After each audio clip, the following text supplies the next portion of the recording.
This is the University of Tampa.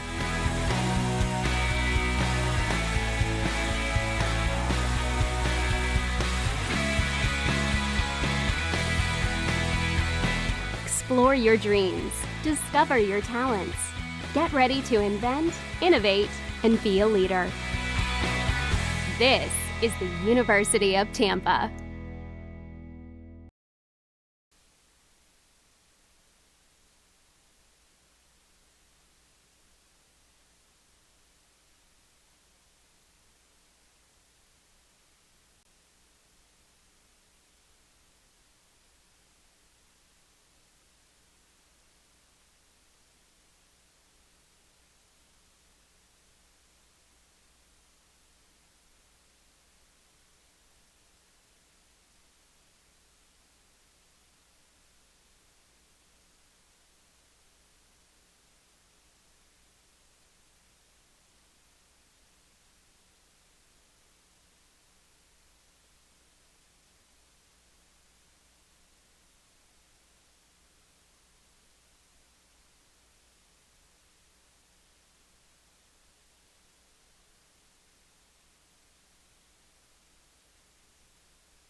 been? Well, you got to be here at 12:30. I want people here 30 minutes before games. Can't have you showing up 5 minutes before game time. I want you prepared, too. It didn't seem like you were prepared yesterday. You were mispronouncing names.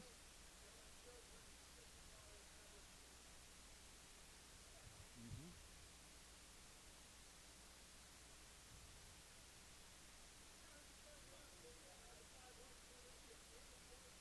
I can have Debbie sit somewhere else so you can get here.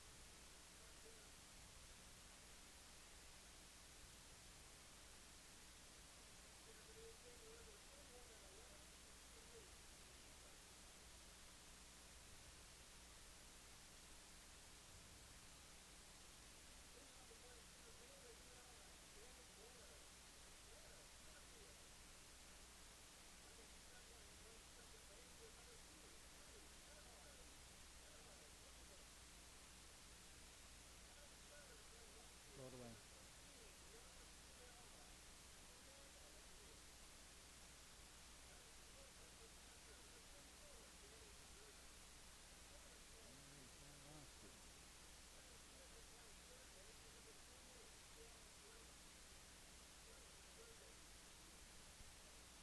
Yeah. 2:30 probably we're going to walk over.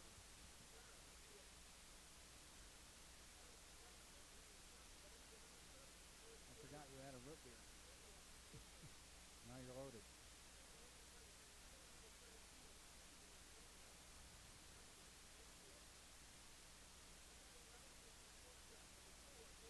I think this is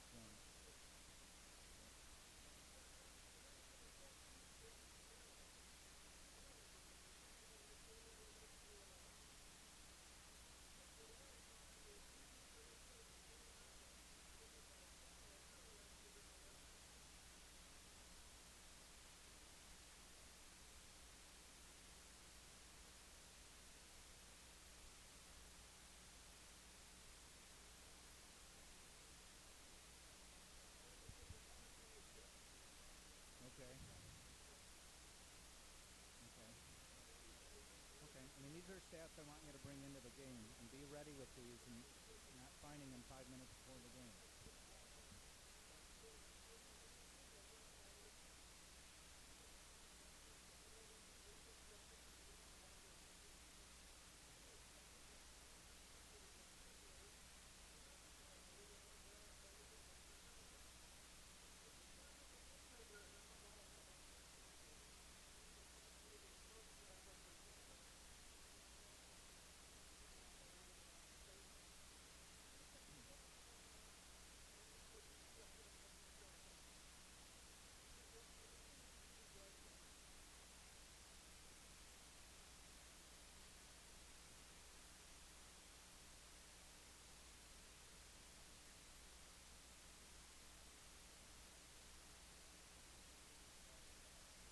Okay. Debbie, can you run down and get me, or you didn't get, I grabbed the program, but they didn't have their roster in it. Do we have, you didn't get one either. You got one from yesterday, right? See if there's one in there. The one I grabbed did not have one. Thank you. I thought they updated them every day, but apparently they just update it for the weekend. Yeah, they got the kids running out with them. They got a couple different teams here. All right, I'm going to turn it up. Mike Rollins, David Rollins, Steve Dillon, Mike Vernon, and Romeo Rollins. The Spartans and Frankie.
And welcome everybody to University of Tampa baseball from the UT baseball field on the campus of the University of Tampa.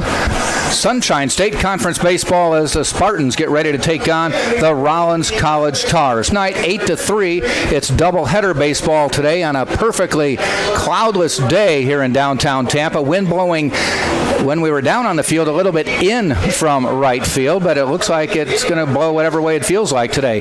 Jack Ike, Connor Moore, as we get set for a second game of the weekend, and the Spartans coming through big win last night. Tremendous victory last night by the Spartans. They manufactured 8 runs. They were actually out-hit by the Tars. Manufactured is probably the operative term, isn't it? Yeah, because they worked 6 walks. They were out-hit by the Tars 9-7. However, the Spartans stayed patient, dialed in, and the plate discipline on display.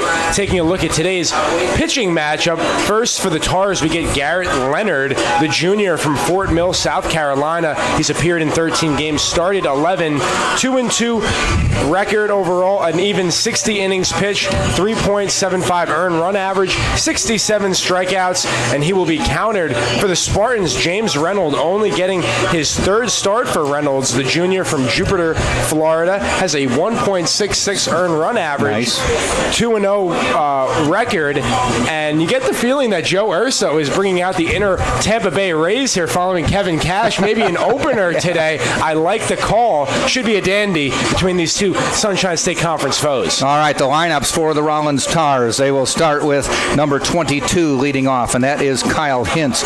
Hintz is a grad student from Vieira, Florida. He is going to be the right fielder. Batting second, number 11, the second baseman, Sam LaFontaine, and he is a junior from Hudson, Ohio.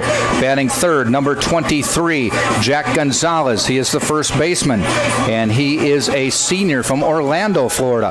Batting cleanup, number 10, Luke Reedy, a sophomore from Brentwood, Tennessee. Reedy is at shortstop. Batting fifth, the first baseman, or I should say number 18, is Brandon Brundage, and he is a shortstop, and Brundage is a senior from Coconut Creek, Florida. Kyle Hintz coming to the plate. James Reynolds on the mound. We continue with the lineup. Batting sixth is number 5, Cameron Meehan, the center fielder. He is a sophomore from Orlando, Florida. First pitch catches the corner for a strike. We are underway here on a great day. Already 80 degrees here in Tampa. Batting seventh is Cameron Montgomery, the DH. He is number 30, and I take that back.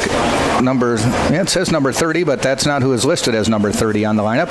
He is listed as number 9, and he is a junior from Windermere, Florida. 1-1 is the count. Batting eighth is number 16, Nick Santucci. Santucci is a junior from Franklin, Massachusetts. Foul ball, 1-2. And batting ninth is number 24, the catcher, Jared Herron, a sophomore from Orlando, Florida.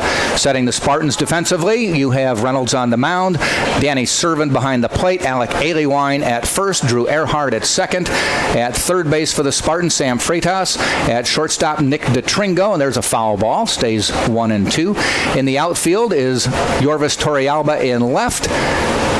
And the Spartans have Danny Blair in center, and in right field is Stevie Mangrum. Taking a look, Kyle Hintz, he was the designated hitter last night over in right field today. James Reynolds ahead in the count, 1-2. And the off-speed ground ball off of Freitas' mitt. That's going to go down as an error, and the first batter of the game gets on base. Well, we saw Freitas start originally at third base yesterday before moving on over to right field. And the first batter of the ball game is on board for the Tars. And Kyle Hintz is at even 5 for 5 in stolen bases. So let's see if the Tars and Coach John Shogren making an attempt to get on the bases, attacking, and an opportunity now arising for LaFontaine, the second baseman. They kept him off the bases yesterday, so Hintz did not have any chances. Quick throw. A little sidearm throw from Reynolds. And the Spartans are going to do their best effort to keep the Tar runners close. Wasting no time, Reynolds, with that throw over. LaFontaine, second baseman. See if he tries to advance the runner. Yes, he does. Pulls it back, and it's a ball high. Pitcher's duel yesterday for a while. Umpire, same as yesterday, Diet. R.J. Diet is behind the plate. Travis Carlson is at first base. They'll settle in for a long, hot day. Just a perfect day for baseball here in downtown Tampa, Florida. And again, Reynolds throwing over to first base. So he will want to keep Hintz close over there. And a 1-0 count on LaFontaine. Reynolds in the stretch. Again over to first.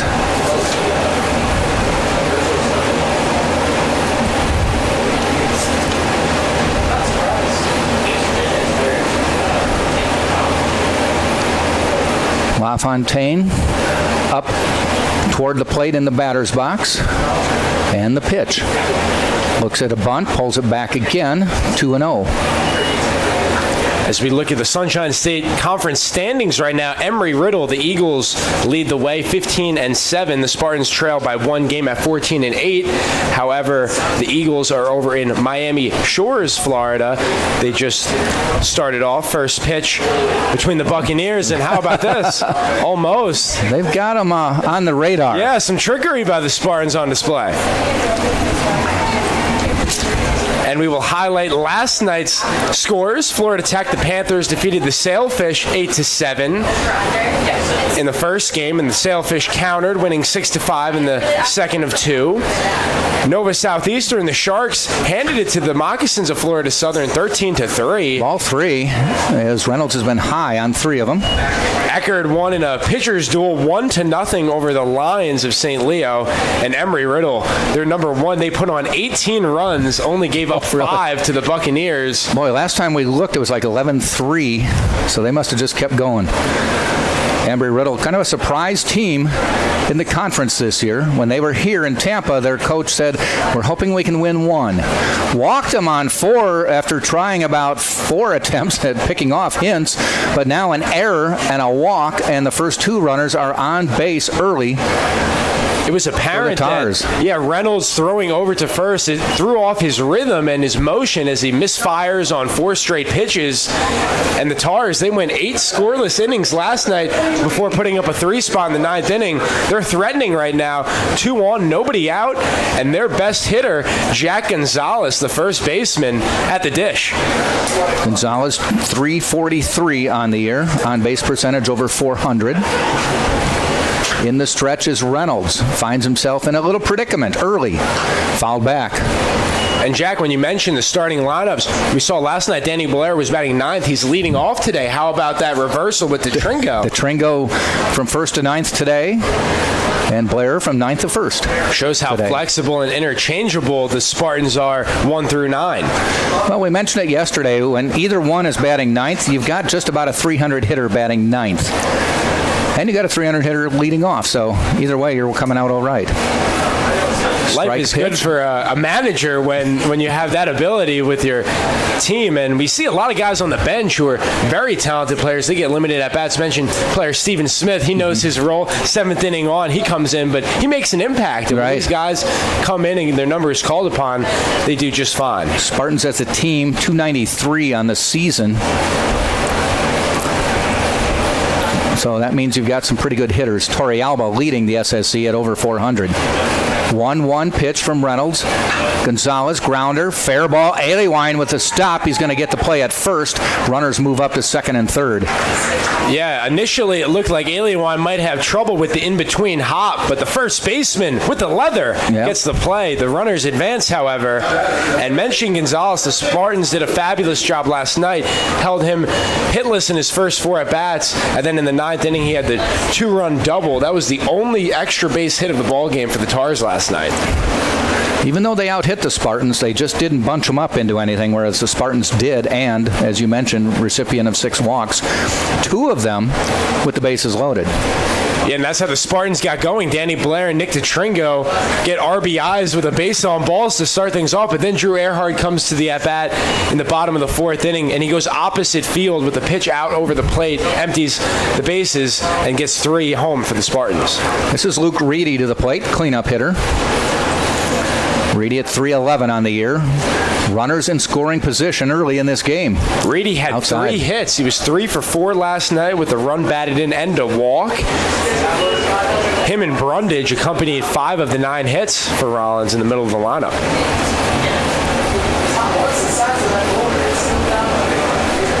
1-1. Short leads for both runners. Time called. Critical stage here, and like what Servin is doing behind the plate here, need to establish some rhythm here, get Reynolds going. 1-1 count, 1 out. These 2 runners in scoring position right now of the essence. Reynolds steps off this time. There's a little head game going on here. Even though Reedy's a righty, they are playing him way shaded to hit it to first base side, and he grounds one foul. And you see Reynolds and Servin nodding their heads there. That is the location they wanted that fastball. You notice that Reedy chopped it foul, and now behind in the count 1-2 presents the strikeout opportunity for Reynolds and Servin as they look towards the dugout, see what Coach Joe Urso has in store. Well, in this situation, the strikeout is the operative play, keeping the runners at second and third. Any ball hit in the field may score a runner. And the 1-2. Check swing, and he did go around. Strikeout, so he got what he wanted. Reynolds with the K, 2 down now here in the first, put runners on second and third. You said it best, Jack. Diet that time, not too decisive with that punch out, but Reedy does in fact go around. And how about that strikeout? The Spartans get it, Big. And now 1 pitch away from getting out of this jam in the first inning. Brings up Brundage. I almost thought Diet looked to the base umpire, and then he just made the call anyway, because I didn't see the base umpire signal anything. Brundage at the plate. His first pitch, nice one. So Reynolds, after kind of a shaky first 2 batters, I shouldn't say first 2, just the second batter, because he got the first batter to ground out, but it bounced off Friedas's mitt for an error. We will monitor how long Reynolds goes into this game. The 2 starts he's had previously, one he went 6 innings over in Palm Beach Atlantic. However, the other one only went 4 innings. And in his relief roles, he's only been good for usually 2 to 4 innings most times. But let's see how long he gets in the starting role today.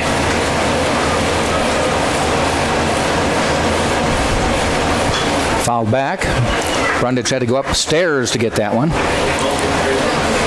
You know, it may not be. I mean, you talked about it. The Rays have done this. Craig Counsell with the Brewers has done this. Bring in your relief pitcher to start the game, but if you could get like 3 innings out of a guy like this, then bring in your starter to close the game for the final 6. I like the concept because you utilize your bullpen however you please, and essentially you're working with your arms in an unusual fashion, but it is effective nonetheless. Fouled off, stays alive. 0-2. Especially when you have these young players who are capable of throwing night in and night out numerous pitches and can go 4 or 5 innings in relief if needed.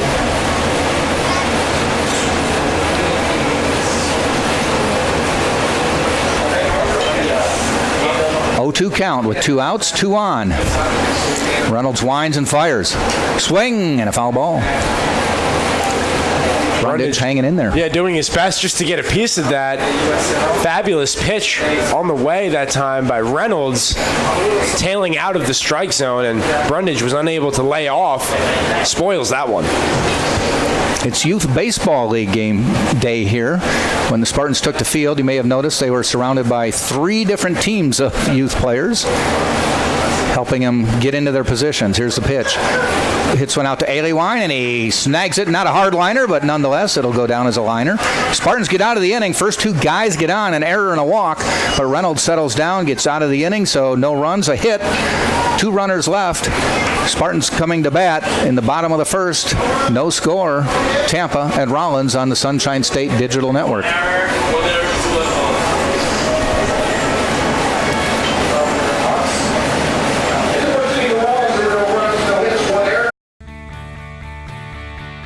This is the University of Tampa.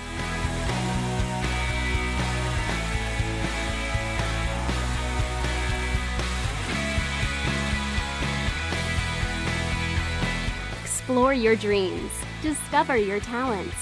Get ready to invent, innovate, and be a leader. This is the University of Tampa.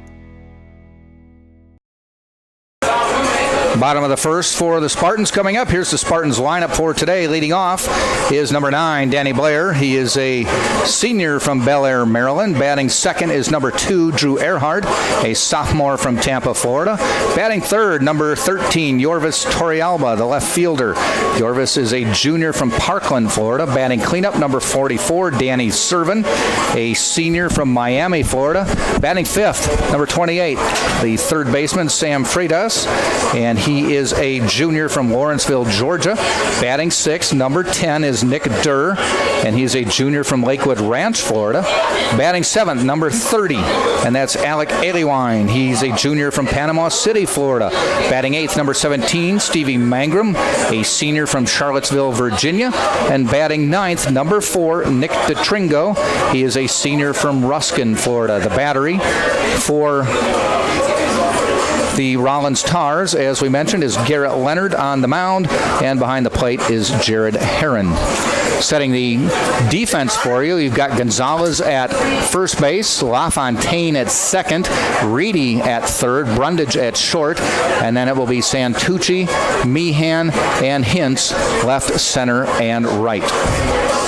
What a stacked lineup, Jack, the Spartans have on display. Mentioned Stevie Mangrum batting eighth. He had that prevalent 2-run right center field home run moonshot in the 6th inning last night that was pretty much the icing on the cake in the ball game for the Spartans. And we take a look now.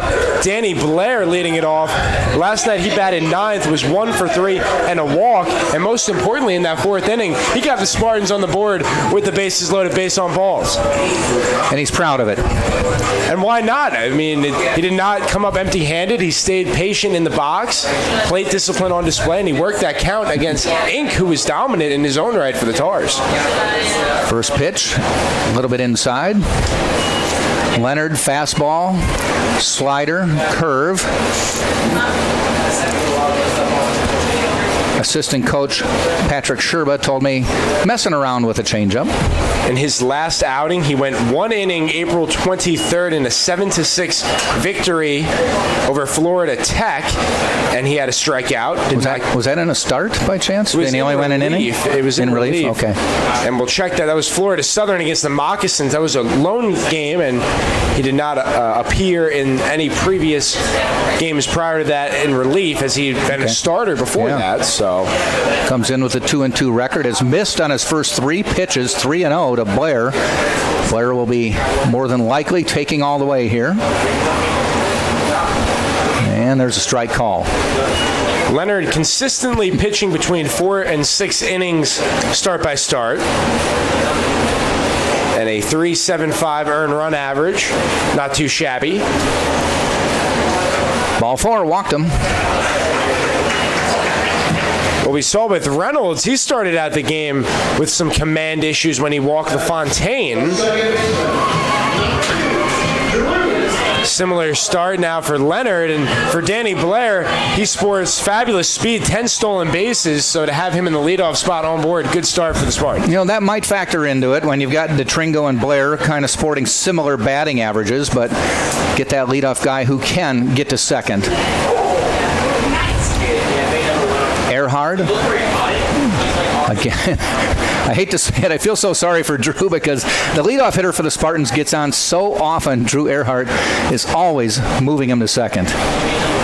That's not the worst thing in the world. Player doing his job. No, I just feel bad. No, I hear you exactly. You want to see him swing the bat because when he does, he makes good things happen. We saw last night with that 3-run double, got the lights going in the Spartans lineup, and that time he did not show strike.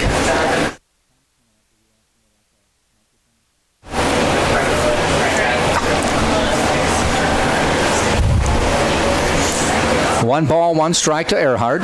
Yorvis Torrealba on deck. Blair with a modest lead at first.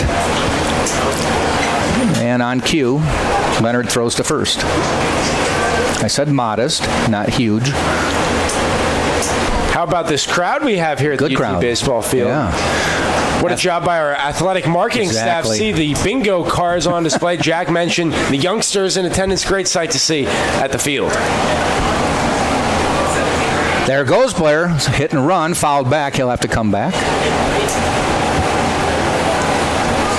And I like the aggressive nature of the Spartans out of the gates. Hit and run action, get players in motion. Good things tend to happen. Yeah, so we saw a bunt to try to move him over on a pitch outside, so he pulled back. Then he looked like he might be swinging away on another ball. And this time, they do the hit and run. Again, Blair with a lead. 1 ball, 2 strikes. Goes again. Earhart with the ball high. The throw is going to be up in the air, and Blair is into second. Danny Blair with the fabulous jump. Good for his 11th stolen base on the season. Nobody out, and the runner in scoring position now for Tampa. Now, Drew Earhart can swing away. 2-2 count. Drew Earhart has a knack for going opposite field better than anybody else, it seems. Opportunity here. 2-2, choking up on the bat. Let's see what he can do. And the pitch. Swing and a miss, though. Earhart goes down swinging. Leonard wins the battle. He did. Just a bit off the plate, and the execution good for the strikeout for the junior from Fort Mill. That's one of those where an umpire once told me, was that a strike? And he goes, you wouldn't want me to leave it up to me to make the call. And you got to swing. You're right, because that was borderline, and with 2 strikes, Earhart could not take any chances, had to swing the bat. You know, I'd say yesterday that was predominantly a strike. Yeah, the strike zone Carlson behind the plate. It was consistent game in, game out from start to finish. Not saying it's not a strike, but it's on the corner. And as a hitter, that's what you need to respect and appreciate with an umpire, even if you do not necessarily agree. As long as it is consistent, both teams have to play by it. Torrey Alba, the leading hitter in the SSC, looks at one outside. 404. Take that back. Now down to 396. Came into the weekend over 400 because you referenced Ted Williams. Yes. Well, he is hovering around that mark all year long, and he has been nothing short of spectacular. Yorvi's Torrey Alba. Got to get back into the Teddy ball game number.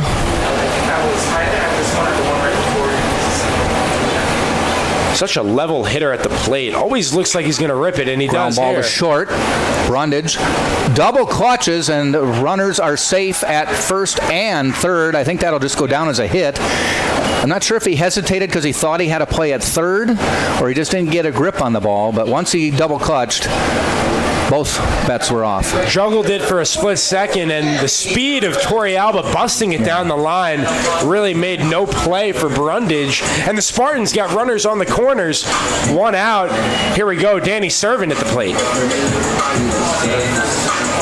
And for Danny, he's batting .367, so compared to Torrey Alba, not quite the numbers, but hey, that's not too bad. .367, how about this? 4 home runs, 54 hits, 10 doubles, and 38 runs batted in. Yeah, he can still brag. Looking to add to that number. Let's see what he can do. Ball in the dirt. Nice stop by Heron.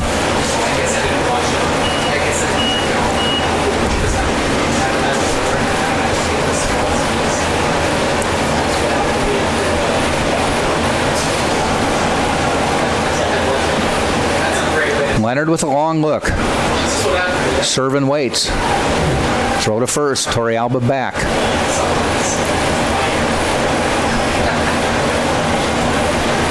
Score updates. The Moccasins are leading Nova Southeastern 2-0 in the first. So they got out to a quick start. And through 1, Barry and Emery Riddle scoreless. Ball high.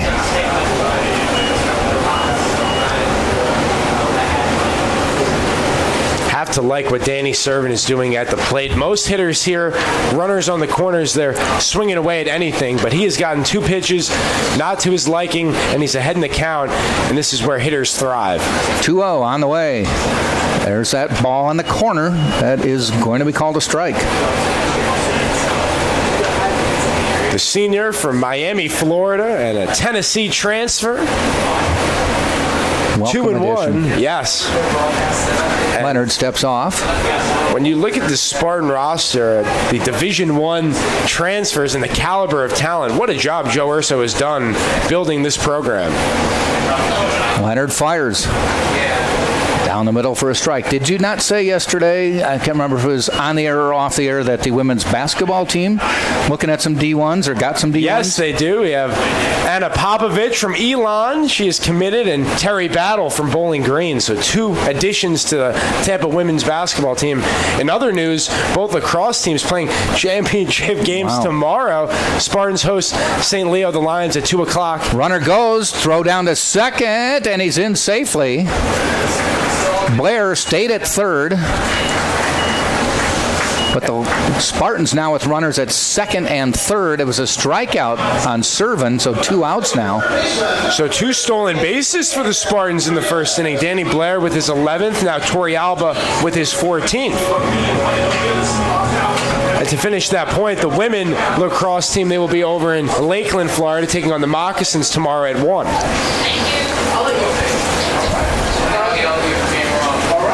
Second and third at the plate now. Freitas, right fielder.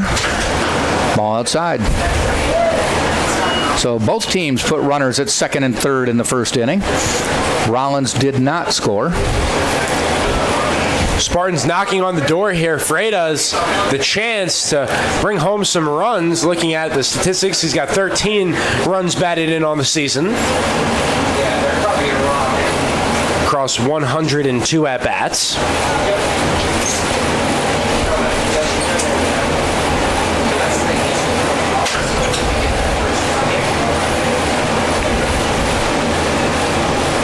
Leonard in the stretch. Blair on third. Torrealba second. The pitch. Call strike. 1-1. Swing pitch that time would have been 2-0. Now 1-1. That pitch right on the black called for a strike.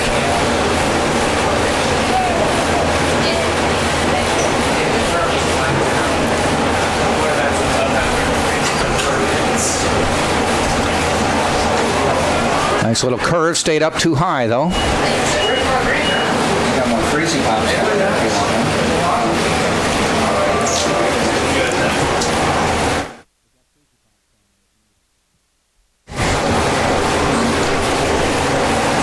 2 balls, 1 strike. Freitas waits, pops it up, foul. And you see Freitas there, puts his head down because he knew that was a pitch to hit. A little bit late, and the count is 2-2 now with 2 outs in the bottom of the first inning. As we look ahead to the top of the second inning, it's Meehan, Montgomery, and Santucci, 6, 7, 8 for Rollins. 2-2 count.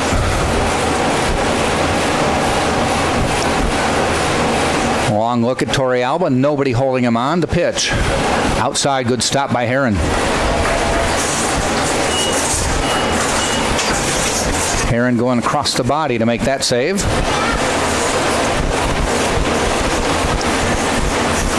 And a full count now. Pivotal sequence, bottom of the first inning. Spartans trying to get on the board first. A little chatter from the Spartan dugout. Here's the pitch. Hit foul.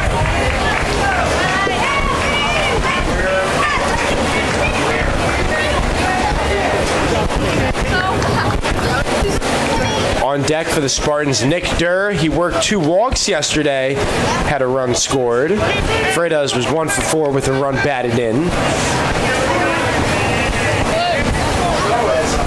3-2 pitch.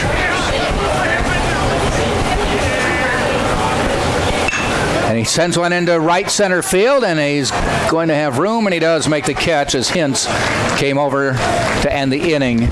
Spartans, though, get a base runner, get 2 base runners and a hit, and at the end of 1 full inning, it is no score right here on TampaSpartans.tv.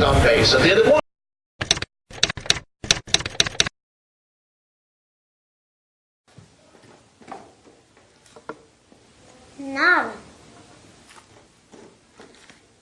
Nada. Empanada. It's Mr. Empanada to you. Now serving up scrumptious empanadas in convenient Tampa Bay locations. Mr. Empanada. Top of the second inning we go, and it will be Meehan, Montgomery, Santucci. James Reynolds on the mound for the Spartans for the second inning. First two base runners got on against him in the first, and he got out of it unscathed. Across 21 pitches, threw 14 for strikes, and like you said, James Reynolds worked in and out of trouble getting ready for his second inning of work. Meehan coming in, 265 on the year. And last night, Meehan 0 for 3 with 3 strikeouts, so he will quickly forget about last night and look to start a new day with a new at-bat here. Just erase that thought and come back to the ballpark. It's a new day. And some movement in the Spartans bullpen, not expecting to see any changes initially, of course, but something to keep note of in the ensuing innings.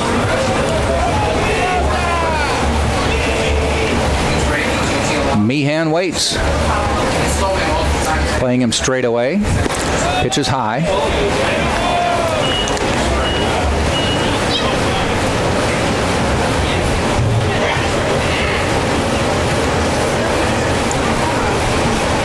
Fouled off.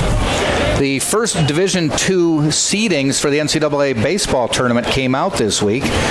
And in the South region, Tampa is your number 1 seed right now, followed by West Florida, Delta State, Mississippi College, 3 teams not in the Spartans Conference.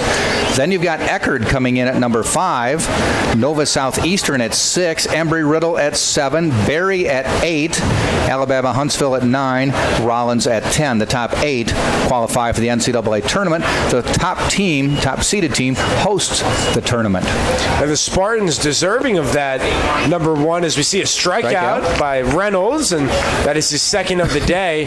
It is their non-conference that really stands out in what they have done scheduling difficult opponents that is shown by the committee. I'm wondering if Embry-Riddle is thinking they're the Rodney Dangerfield of the rankings. They lead the Sunshine State Conference, and yet there's 4 other teams in the conference ahead of them. And we continue to say it, but that 3-game sweep that Embry-Riddle had here against the Spartans, large in part to why that is the case.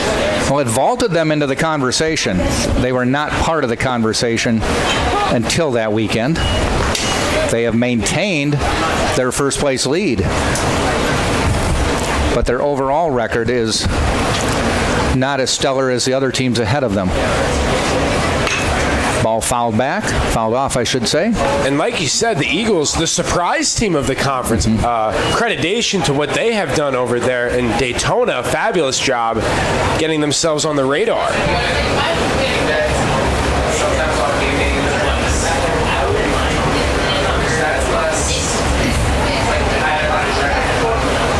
And the 0-2 foul ball.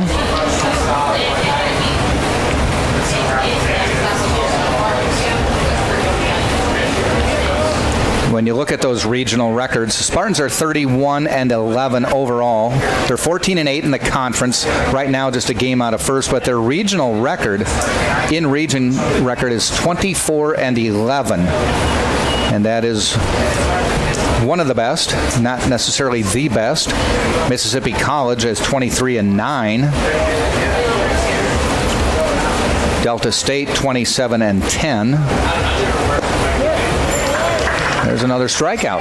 Yeah, Reynolds having success right now with his slider, back-to-back strikeouts. And after the rocky start to the inning where he surrendered runners in scoring position, Reynolds finding his groove right now, thriving on the mound. As we look ahead, 6, 7, 8 for the Spartans in the bottom of the second. Nick Durr, Alec Aliwan, and the home run hitter from last night, Stevie Mangrum, batting 8th. Santucci at the plate. Looks at a fastball just a little bit low outside. Last night, Santucci 1 for 4 with a strikeout. He started in left, shifted on over to center field. And we see him again back in left to start the second game today.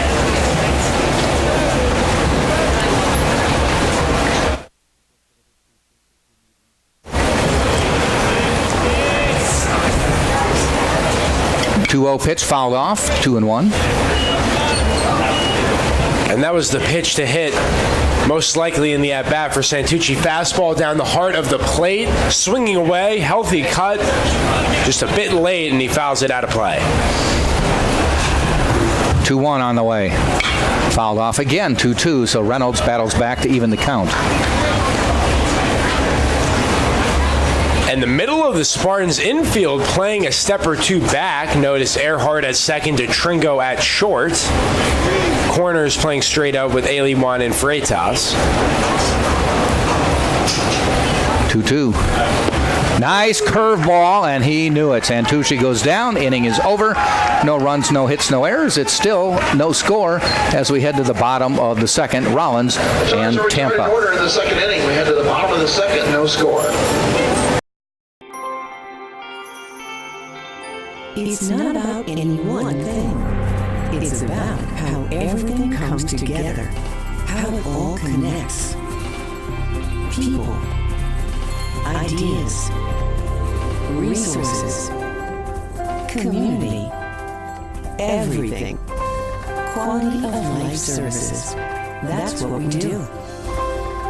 Sodexo. Bottom of the second we go. Spartans with Durr, Aliwine, Mangrum to the plate. No score. Garrett Leonard put runners at second and third in the first inning, got out of the jam. James Reynolds did the first for the Spartans, or did the same for the Spartans in the first. James Reynolds striking out the side in the second inning, only needed 14 pitches, effective. The starter for the Spartans, and there is no movement in the bullpen right now. So this is Reynolds' start. Let him ride, as now Leonard will look to counter for the Tars.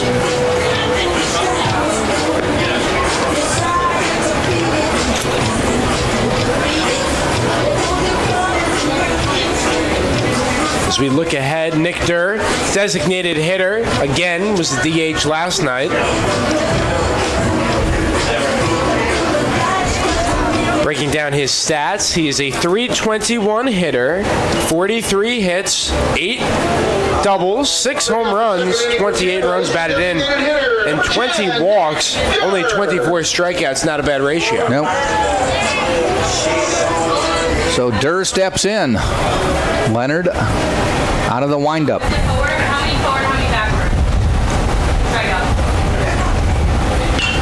Fouls it off.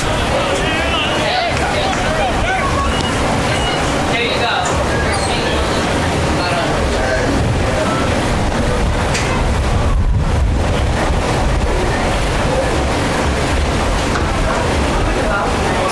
Rollins still looking for their first hit, and they've had 7 at-bats, worked a walk, but the 4 strikeouts by Reynolds is that one up and in. 1 ball, 1 strike.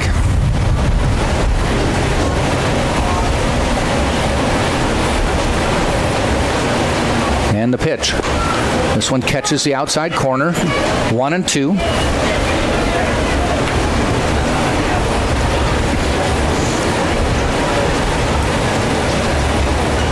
And looking at the breakdown, the Spartans as a team, 15 strikeouts last night, so they're pitching just having their way. 15 of your 27, that's a good ratio. Not bad at all. 11 of them to Pimentel. 2-2 pitch coming up.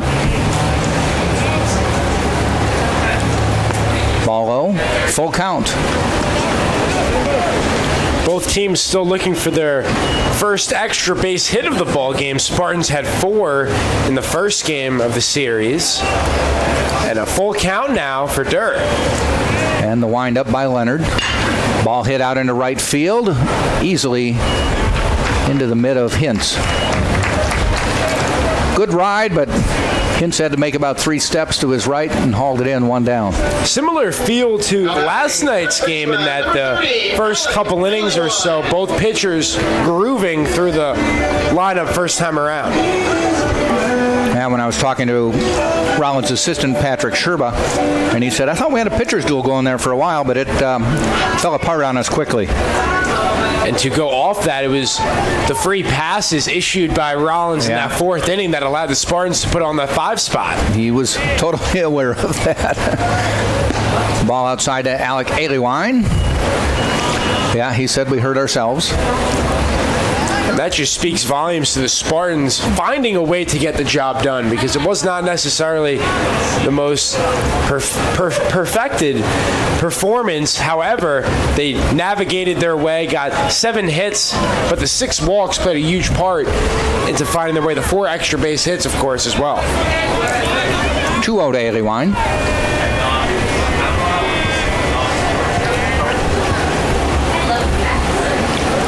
Long look by Leonard, and Aliwine says enough of that, and he steps out. Talked about it last night, but Aliwine in a position to break out of his current funk with 1 swing of the bat. He's been sitting on 7 home runs for about 3 series now. And Aliwine, a tremendous fastball hitter. Notice most teams starting to throw him a lot of off-speed pitches, not giving in. And there you go. Swing and miss there for a 2-2 on the curveball. Aliwine, he does not miss many fastballs. No.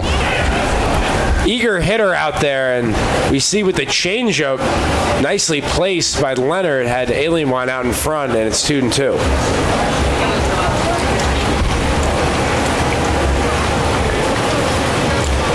Two on the way.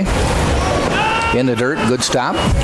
They always say that's what separates a player who can hit for average at a lower level versus one who gets to the majors is hitting the curveball. You can show all the hitting prowess in the world, hitting fastballs, but that's what separates the good from the great.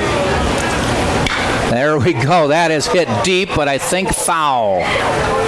And you see Aliwine that time. If he waited a split second longer, he'd be trotting around the bases right now. I don't know if he even cleared the screen that goes around the ballpark. Again, we should mention, we do every game, that our camera does not move. And so you are going to lose the ball going down the left or right field lines. That one was towered into right field, and there's one hit toward left field. They're going to give it a run. That's going to be foul near the Spartan bullpen. It falls foul. And on that mammoth shot foul, you see Leonard with a sigh of relief. He knew he got away with one out over meatball, out over the heart of the plate. You can see it on the screen. There's about a 100-foot fence surrounding this entire ballpark. Aliwine hit one over that fence down the right field line. It was foul. The main reason for the fence around the ballpark is there's a couple major streets, one down third base, one down first base, a dormitory down first base. And they're just trying to save the place. That one is hit. Goodbye, Alec Aliwine. 1-0 Spartans. Well, mentioned, one swing in the bat can change everything. And Alec Aliwine, he was breaking through, and this time he gets to touch them all. 1-0 Spartans.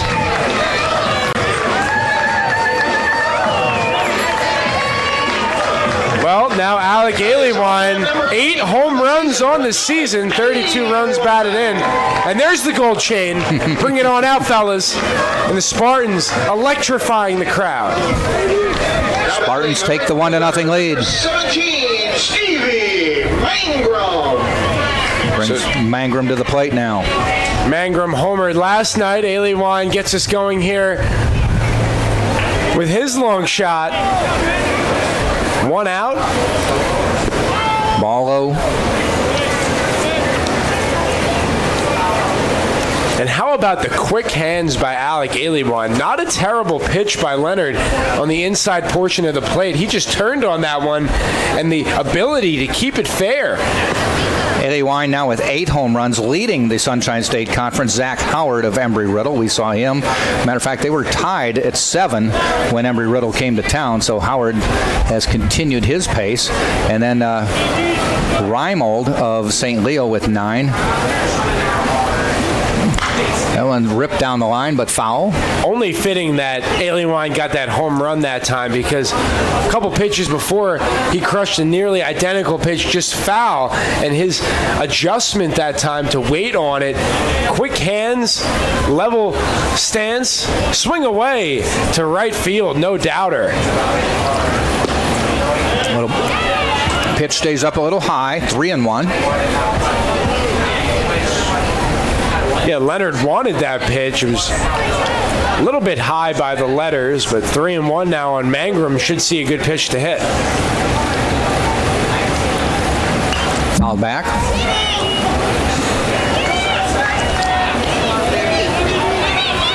Mangrum on top of that pitch.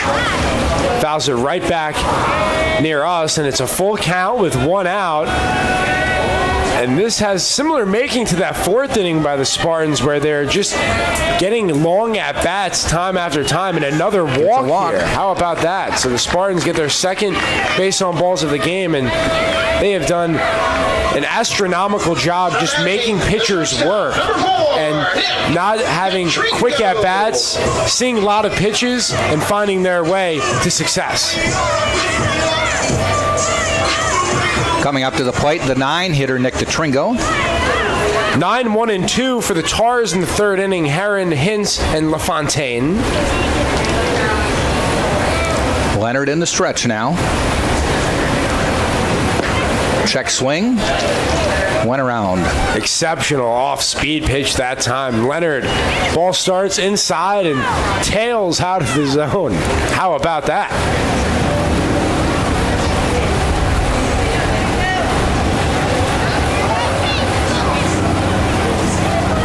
Short lead at first. And the pitch, swing and a miss. Nice pitch.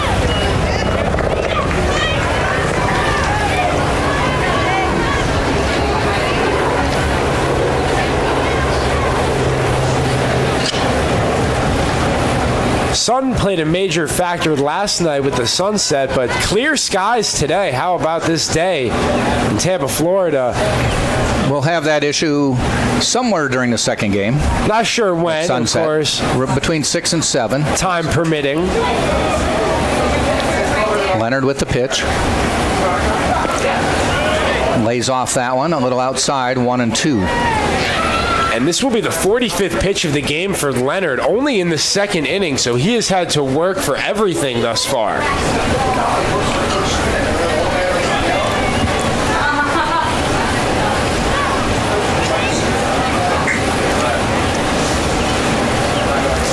One and two, throw to first. Mangrum back. Spartans on top, 1-0, and Alec Alienwine, home run, his 8th of the year. Solo shot.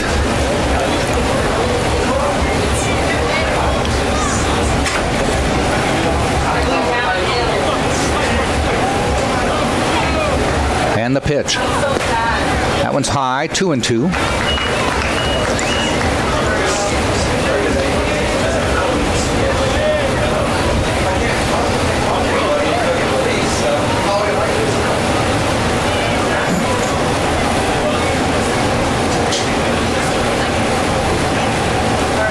Throw over, back. And the Spartans will flip the lineup as we see Danny Blair on deck. Worked a walk in his first at-bat, but leaving where they left off last night, where they scored 8 runs, Spartans offense doing their part. 2-2 pitch on the way. Ground ball foul. And then agile Joe Urso jumps out of the way. Still has it over there. Quick feet. Looks like he had some hang time there. Dugout giving him an earful over there.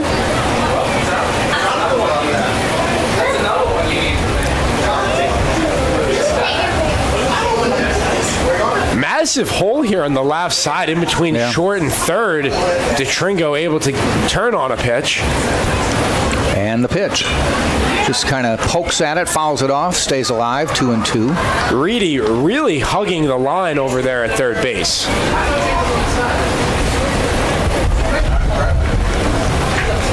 Not not sure if the book on Tringo as he hits up the middle, or they think they better be ready for a steal.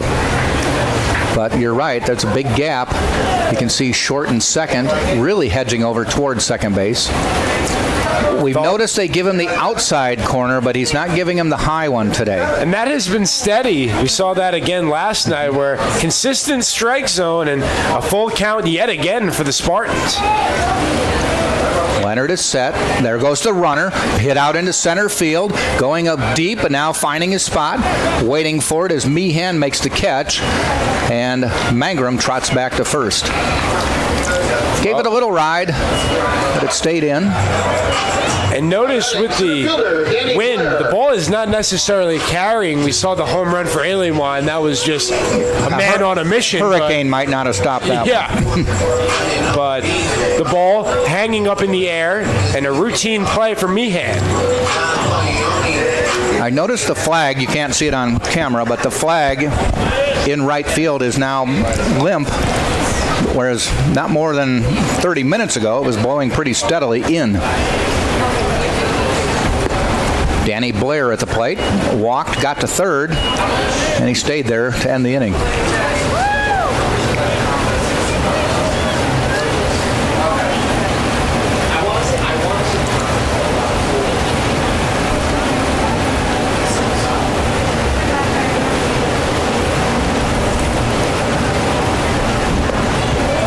Ball, 2-0 now.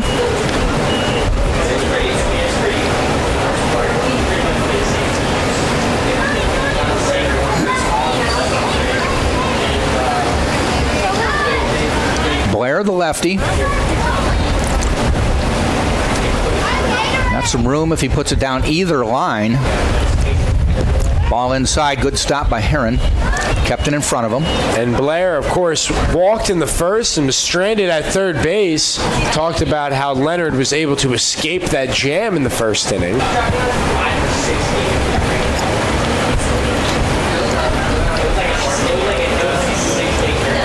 So the 3-0 pitch coming up.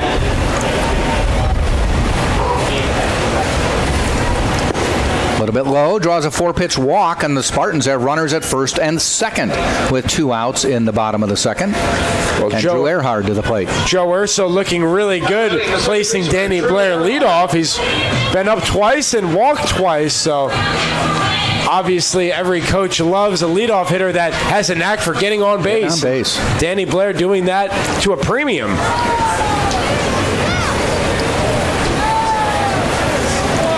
And the Spartans already with 3 walks only in the bottom of the second inning, so now they're halfway to yesterday's total, right? 4 of those walks coming in 1 inning yesterday, the 4th, I should say. Drew Earhart swinging away, swung away at that one, and it was way outside. You called it, and I think Leonard knew that. It was apparently, I'm swinging on this pitch, whatever you throw me. I'm going to put it in the gap. Tried to golf that one out of here. Yep.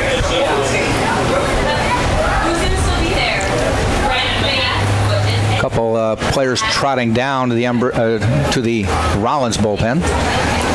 And the pitch. Earhart fooled by that one. And he's behind 0-2. He was waiting for the fastball, got the curve.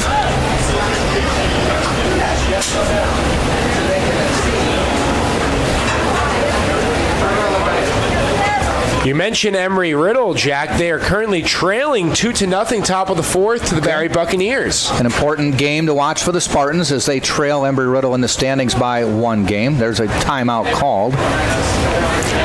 Embry-Riddle was sitting in almost the middle of the pack when they came here 3 weekends ago and ended up passing the Spartans by taking the 3-game series, have stayed on top of the conference ever since. And we mentioned in the beginning of the year how this conference was open in the beginning. Whichever team wanted to take a toll and be the lead dog, but the Spartans, of course, no surprise, right there. They're number 1 in the South region.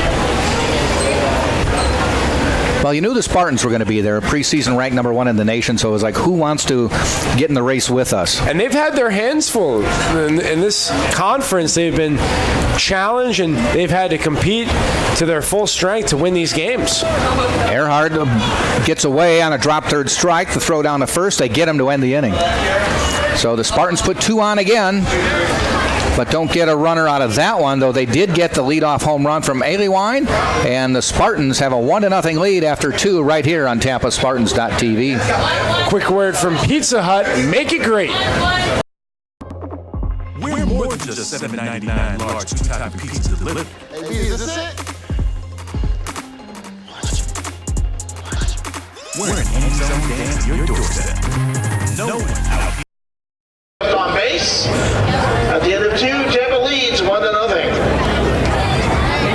Okay, Spartan fans, to kick off the afternoon, we have the future of the University of Tampa baseball team competing in a donut eating contest. Top of the third we go. That'll be Heron, Hintz, LaFontaine. That's 9-1-2 for Rollins.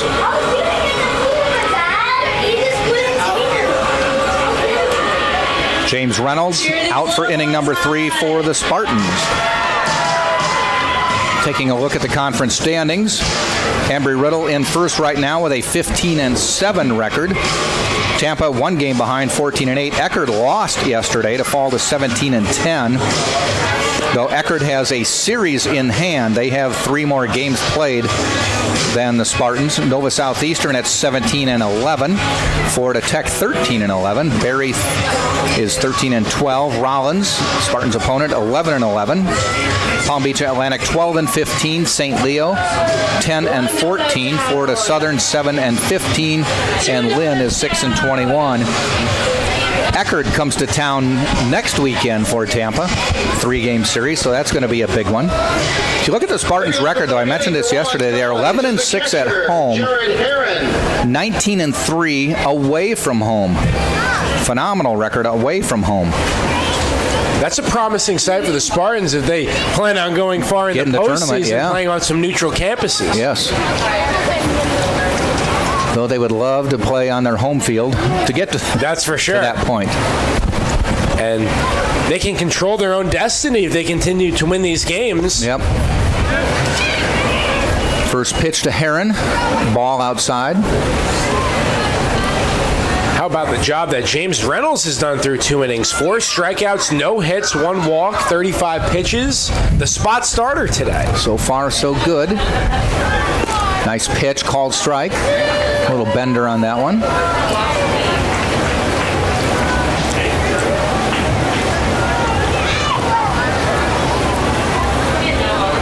How was your Pizza Hut pizza?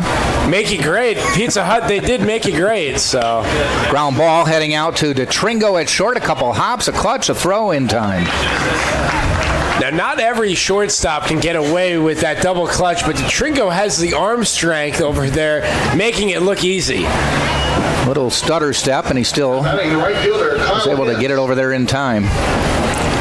We go to the top of the order. Kyle Hintz got on as the leadoff hitter of the game with an error. Hit one down to Sam Freitas at third, and it bounced off his mitt. Took a high bounce on him and deflected off his mitt. Similar to Danny Blair in the first inning, leadoff hitter was stranded at third base. And a nice pitch that time by Reynolds, painting the strike zone outside corner.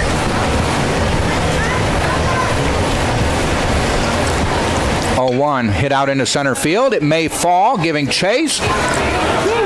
Knocks it down. He's looking for second. Here comes the throw. He's going to beat the throw. He never gave up running on that one, and Hintz with a nice job getting that ball to fall into right center field. Fell between Danny Blair and Stevie Mangrum, and he just never hesitated rounding first. Prime example that time of a double right out of the box, because the only way Hintz would have made it is if he wanted it all the way. There was no hesitation. The ball short hop in the right center field gap as Blair was able to range over and get to it. Hintz, he runs well, and now in scoring position with 1 out. Brings up the lefty, Sam LaFontaine. Got on with a walk. Second batter of the game, back in the first. And that was the first hit in 9 at-bats for the Tars. First pitch is a ball.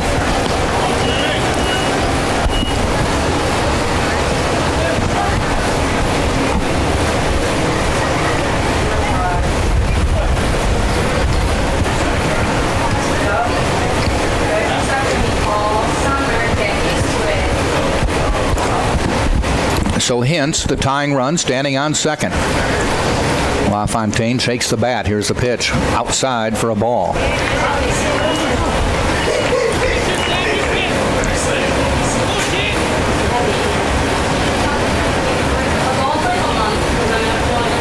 Could be the inning here where Rollins breaks through, knocking on the door. Top of the lineup.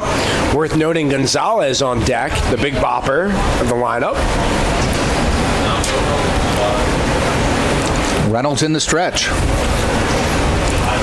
That one is hit into the gap, but plenty of room for Mangrum to come in. That one hung up there, fortunately for the Spartans. Yeah, again, the carry is just not there as of now with the ball just hanging in the air and Mangrum doing his job to get on over and 2 outs. So, again, Reynolds trying to strand these Tars in scoring position as over on second base. Hintz, but Gonzalez, he had the lone extra base hit last night with that double, good for 2 runs in the 9th inning. So another lefty in the lineup.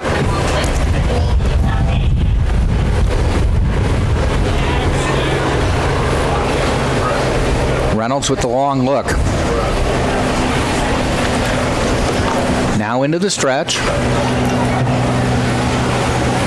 Ground ball, base hit, that may tie the game up. They're sending him home. Mangrum with the throw. Here it comes. They let it go through, but it's a tie game.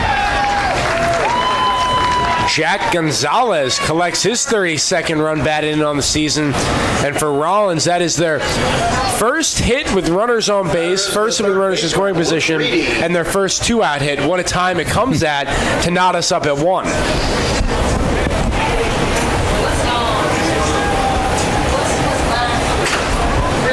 So both teams with a run and a couple hits.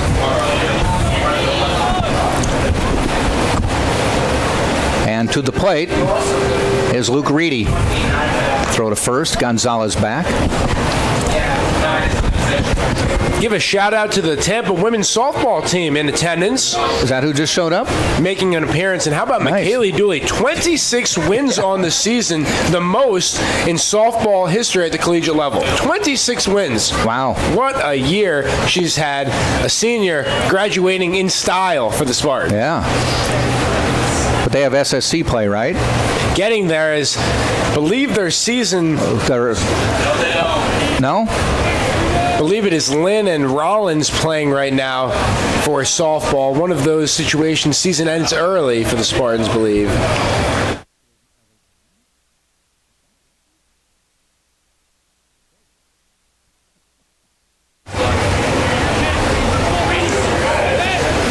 Two-0 count. Gonzalez on first, Reedy on at the plate. There's a ball slap between short and third. Runners now on first and second. So a couple solid singles for Rollins. Keeps the inning alive.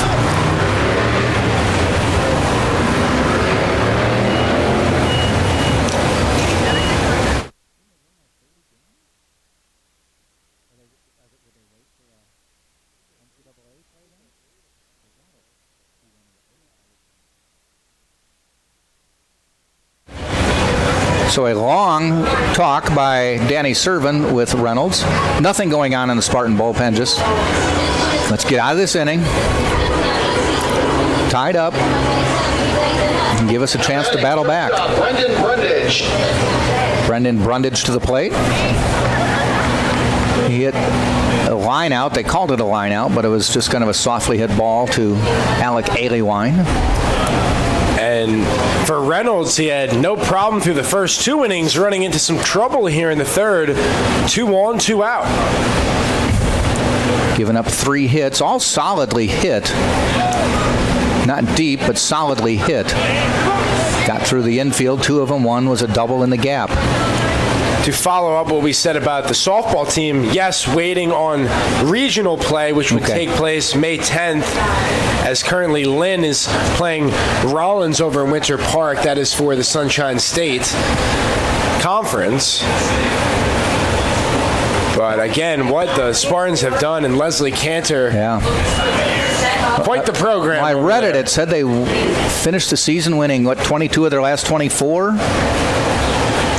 Had about you would know, you were at most of the games, 16-game winning streak at one point, something like that? Yeah, they were 16-5 over at Namoli through 43 games, 32-11 records. So what an achievement. 26 of those 32 wins for one Kaylee pitcher. Dooley gets credit, and she just continues to rewrite the history books. And she is the author. So an 0-2 count with 2 outs. Runners at first and second. Rollins has tied this game at 1. Base hit would give him the lead. Reynolds, though, ahead in the count. Here's the pitch. Doesn't waste it. Gets the strikeout out of the inning. I think Brundage thought he won't throw me a strike on 0-2. He does. Inning over. Rollins picks up a run, ties it up at 1, and at the end of 2.5 innings, it is 1-1. Tampa and Rollins on the Sunshine State Digital Network.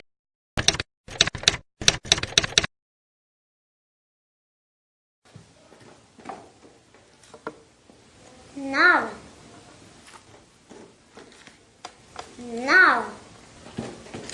Empanada. It's Mr. Empanada to you. Now serving up scrumptious empanadas in convenient Tampa Bay locations. Mr. Empanada.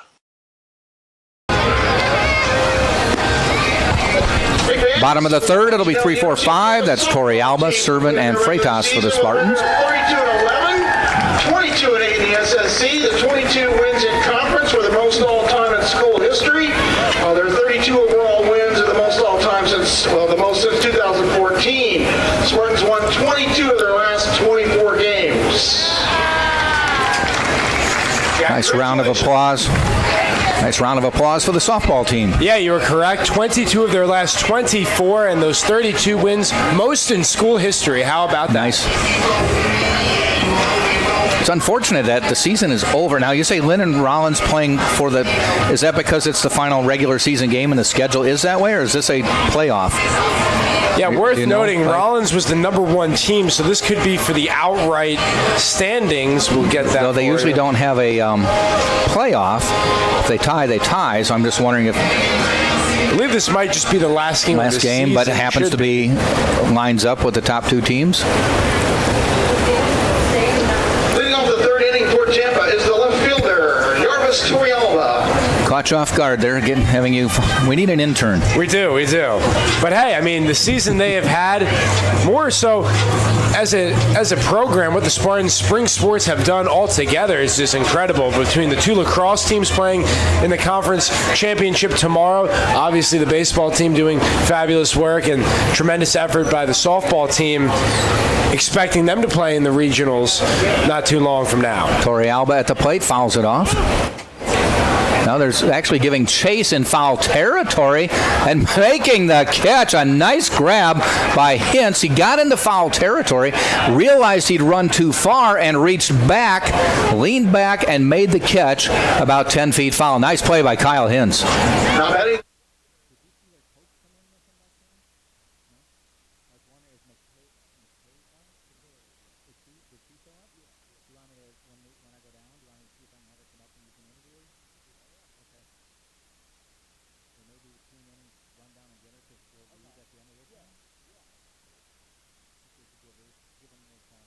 And the Spartans softball team to follow up 22-8 overall, 32-11. Florida Tech was 23-7, 39-10. How about 39 wins on the season? They will take the Sunshine State Conference outright to follow up that Rollins and Lynn game, just a regular season game to conclude the schedule.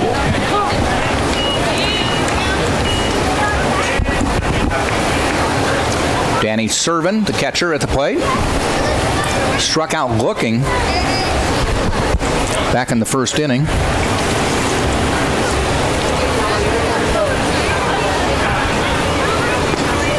low in the dirt.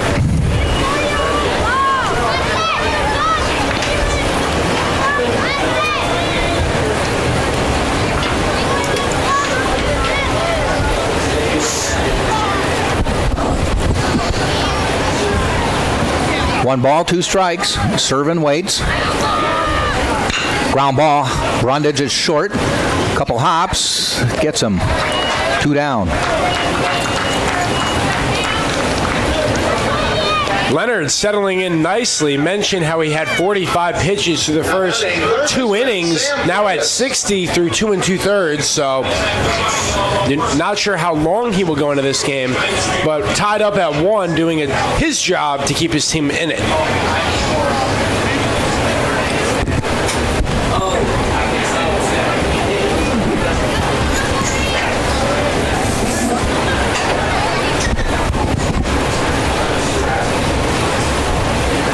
And call strike.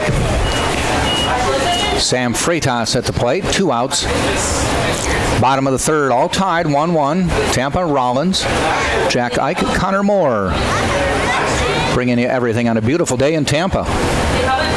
Sam Freitas flew out to Hintz in the first inning. Ball a little bit low.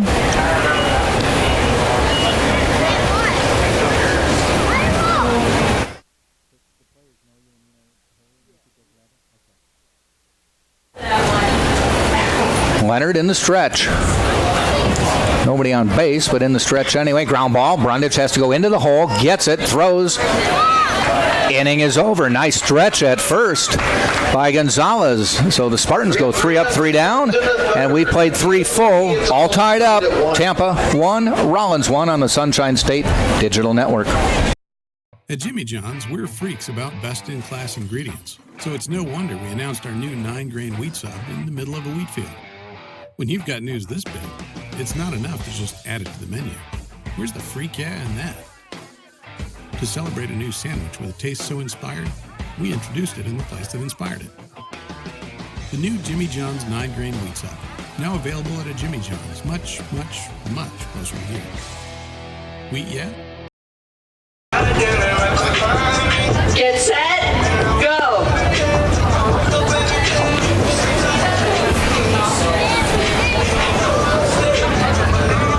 Cheer them on, Spartan fans!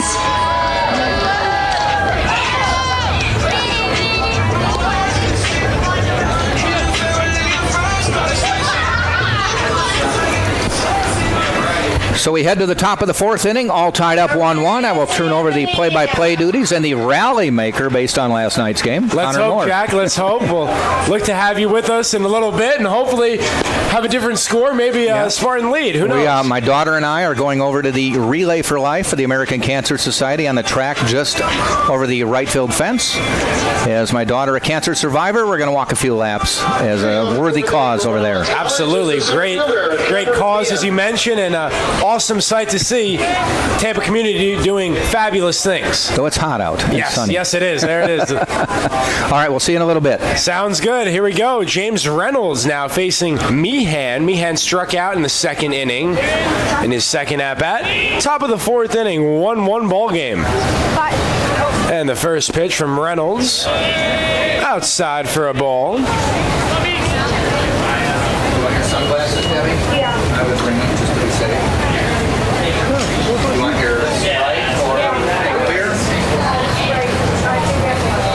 And the 1-0. Spartans defense playing back on Meehan. Tried to check his swing, went around 1-1.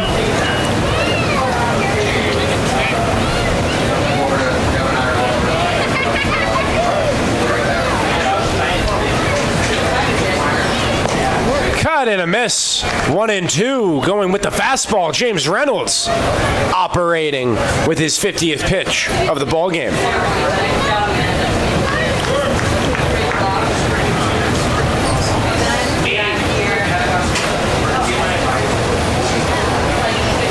And the 1-2. Just a bit low.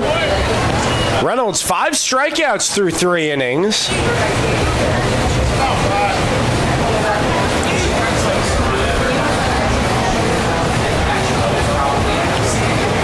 And the 2-2. Off speed, Shopper.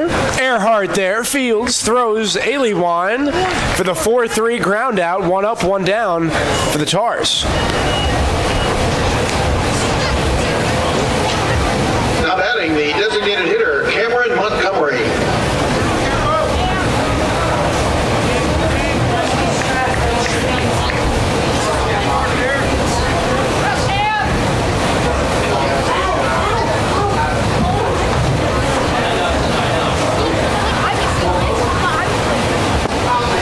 And the first pitch, outside, ball 1.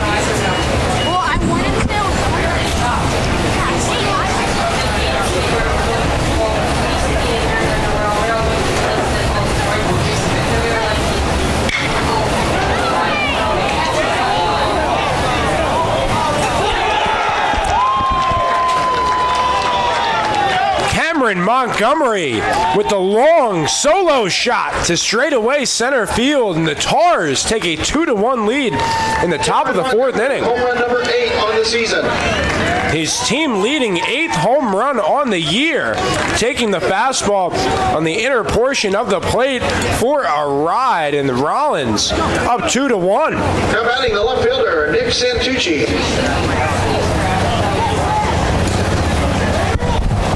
All of a sudden, Rollins back-to-back innings scoring a run, and now with 4 hits have taken the lead. And we see a bunt here from Santucci. It's a drag one. It's a good one. But we see Danny Servin with the cannon throw on over to Aliwine to get Santucci for the second out. Now batting the catcher, Cameron Montgomery, the designated hitter, with his 24th run batted in. Going yard to left center field, just over the yellow line, over the fence.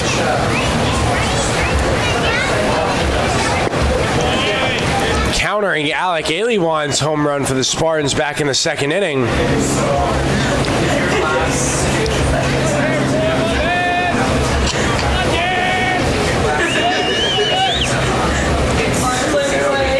And the 1-0, cut on, served, right field, going back, drifting, and making the play, Stevie Mangrum. And we will go to the bottom of the 4th inning, but not before the Tars take the lead. Cameron Montgomery with the solo shot. And we'll get a quick word for Krispy Kreme. You're listening live on TampaSpartans.tv.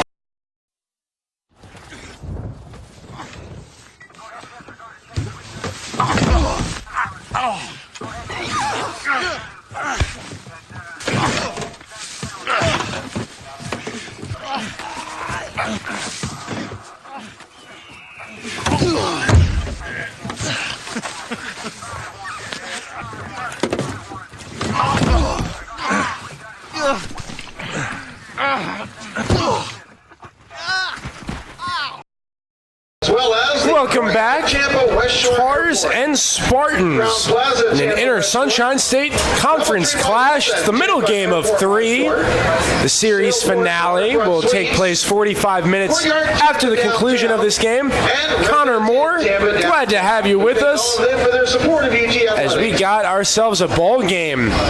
Garrett Leonard, the righty, has thrown 66 pitches, getting ready for his 4th inning of work.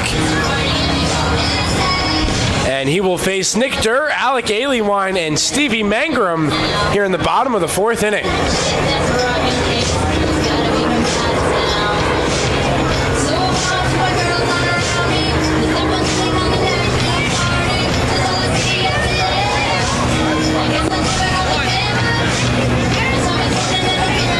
The Tars are 4 for 17 thus far, 2 extra base hits. Saw the second one from the solo shot from Cameron Montgomery. Spartans 2 for 11, lone extra base hit, the Alec Aliwine moonshot in the bottom of the 2nd inning to right field. And here we go, Nick Durr leading things off for the Spartans. He flew out to Hintz in the 2nd. Leonard is ready. Durr is ready. Diet, the crew chief, is ready. And here we go in the bottom of the fourth inning. First pitch, change up for a ball.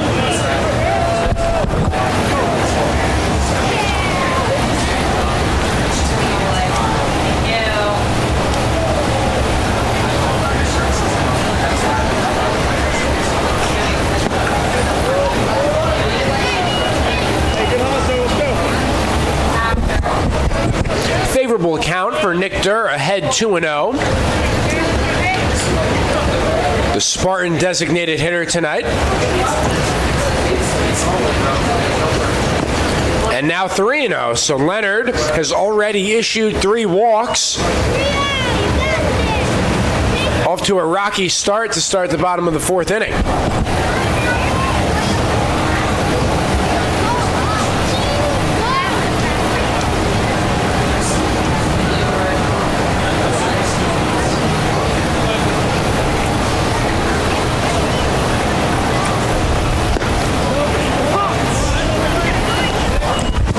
Leonard finds the strike zone, and it's a 3-1 count.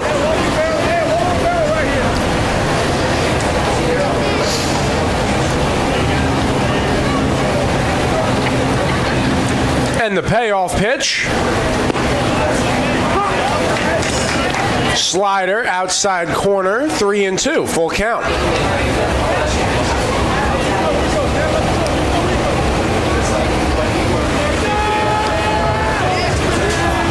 And the 3-2. Heads up. That plunks Durr in the helmet. Ouch. And the leadoff man on for the Spartans.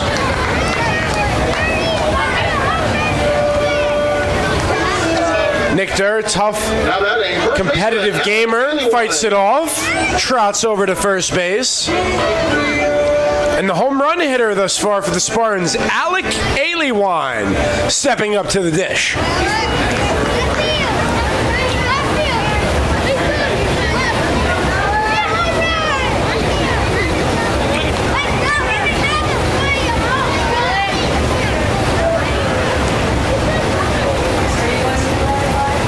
Currently, Emery Riddle over at Miami Shores trailing Barry 2-0 in the top of the 6th inning.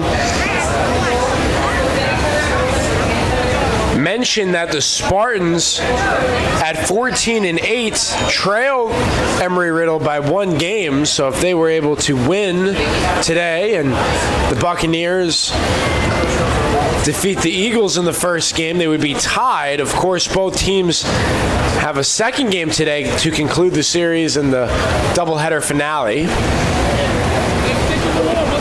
But thanks to the Cameron Montgomery home run, the Tars currently with a 2-1 lead. And we have a runner in motion, making a dash to second and sliding in safely. Nick Durr, his 7th steal in 8 tries.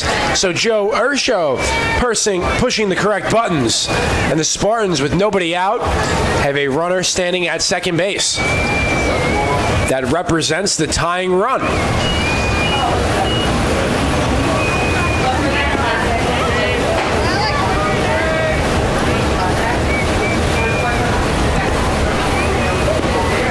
One to Aliwine. And the pitch, that's a base hit through the left side. Urso is sending home Durr, and the throw is off target from Santucci, and the Spartans tie it up 2-2. Both the runs courtesy of Alec Aliwine. He has 33 runs batted in, and the Spartans tie it up at 2.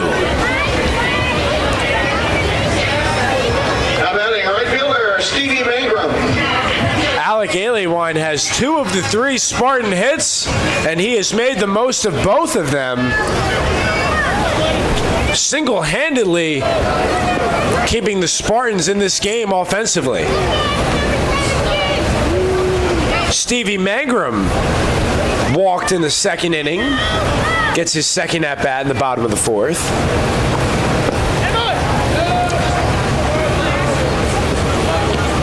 Change-up misses low for a ball.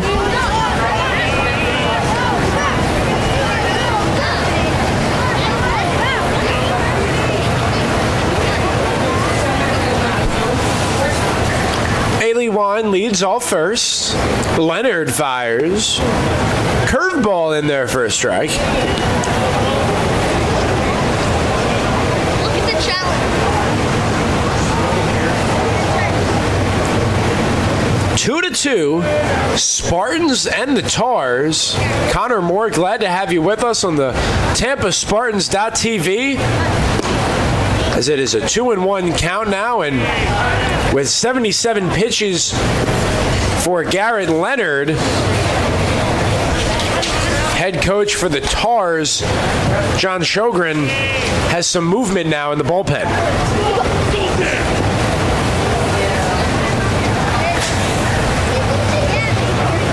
And the 2-1 skips to the plate and make it 3-1.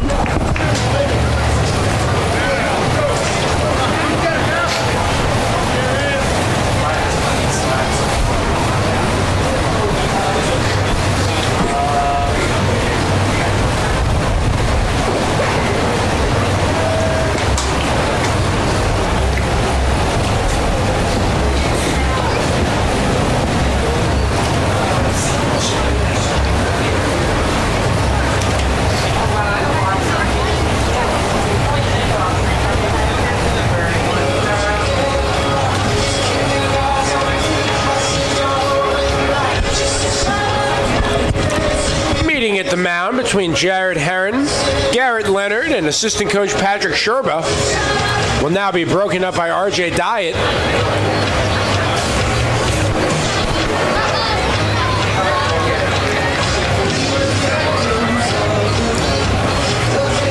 Bottom of the fourth inning. Let's look ahead to the top of the fifth inning. 1, 2, and 3 for the Tars. Kyle Hintz, Sam LaFontaine, and Jack Gonzalez will face James Reynolds, who has thrown 60 pitches, 40 strikes, 4 innings, 4 hits, 2 runs, 5 strikeouts, 1 walk, has faced 18 batters.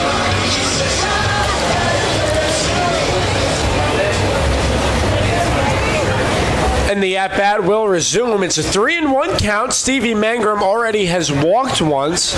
He's 1 pitch away from getting on board again via the walk.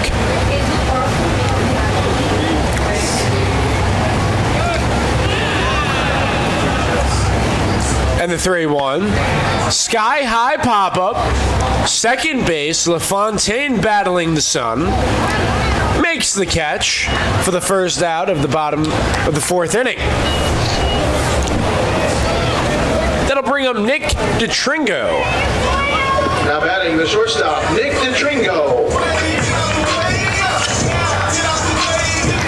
Florida Southern leads Nova Southeastern 5-4 in the fourth inning.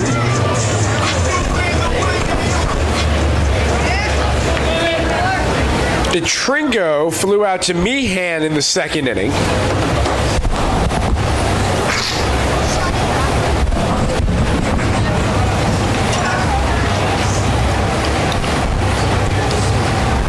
Leonard looking into Herron.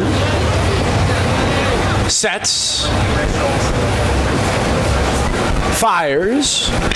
And that one is Sky. Deep center field, ranging back Meehan, has a play on it, makes the catch. 1 pitch for the second out. And back to the top of the lineup is Danny Blair. Now batting center fielder, Danny Blair. Blair has walked in both at-bats, was left at third in the first and stranded at first base in the second.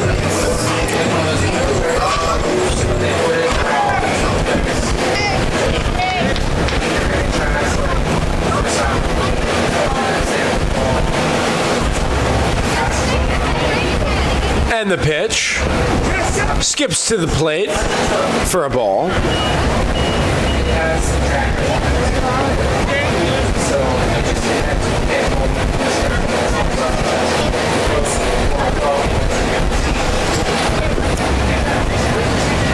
One-0 count on the Spartan leadoff hitter, playing center field.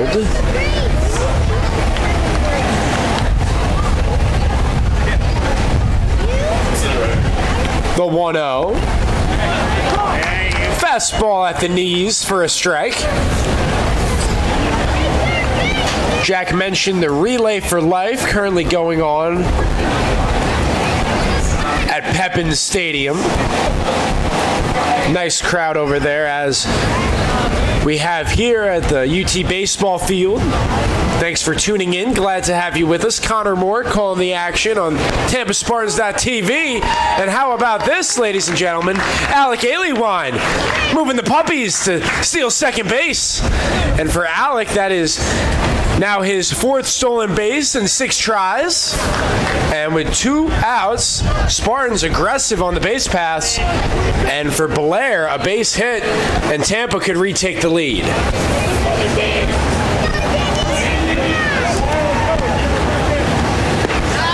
And Blair is called out on strikes. Garrett Leonard, his 4th strikeout of the game. We move to the 5th inning. 1, 2, and 3 due up for the Tars. And now a quick word from Jimmy John's. At Jimmy John's, we're freaks about best-in-class ingredients. So it's no wonder we announced our new 9-grain wheat sub in the middle of a wheat field. When you've got news this big, it's not enough to just add it to the menu. Where's the freak yeah in that? To celebrate a new sandwich with a taste so inspired, we introduced it in the place that inspired it. The new Jimmy John's 9-grain wheat sub, now available at a Jimmy John's much, much, much closer to here.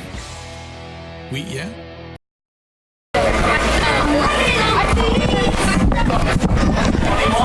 Welcome back to the University of Tampa. Rollins and University of Tampa in a 2-2 clash in the top of the 5th inning. James Reynolds back out for his 5th inning of work. Connor Moore, glad to have you with us. Jack Ike will be rejoining us shortly. It will be Kyle Hintz, the right fielder, who reached on a Freitas error in the first, was stranded at 3rd, and doubled in the 3rd inning and came around to score. This will be the 61st pitch of the ball game for Reynolds.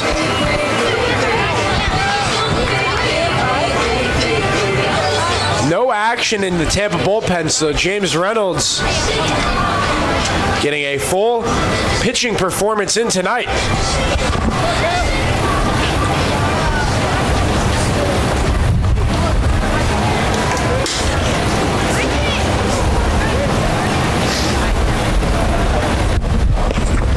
The first pitch, outside for a ball.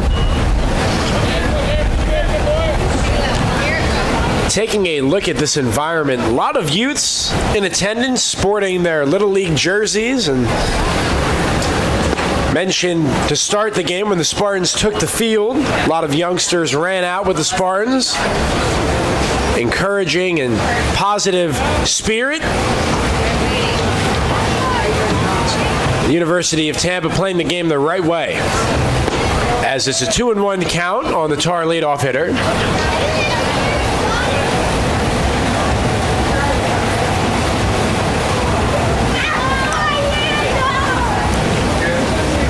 It's 2, 3, and 4 for the Spartans in the bottom of the 5th. Earhart, Torrealba, and Servin due up.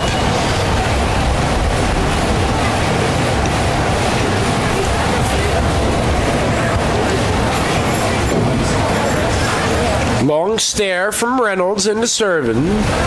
And the 2-2. Change up out of the zone, 3-2. Reynolds, 5 strikeouts thus far. Has paved his way through this lineup, surrendering 2 runs. And the payoff, hit on a button, straightaway center, coming in Danny Blair. He makes the play for the first out.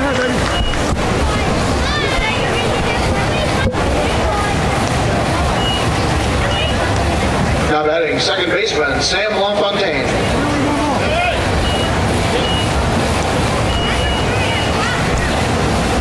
Sam LaFontaine, Rollins' second baseman, up for the 3rd time. He walked in the first and then flew out to Mangrum in the 3rd. takes first pitch strike down the middle. Fastball.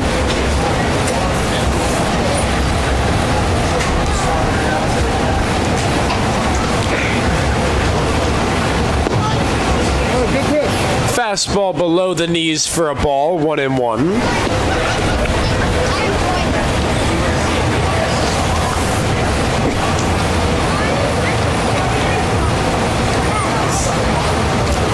And the pitch. Upstairs, 2-1.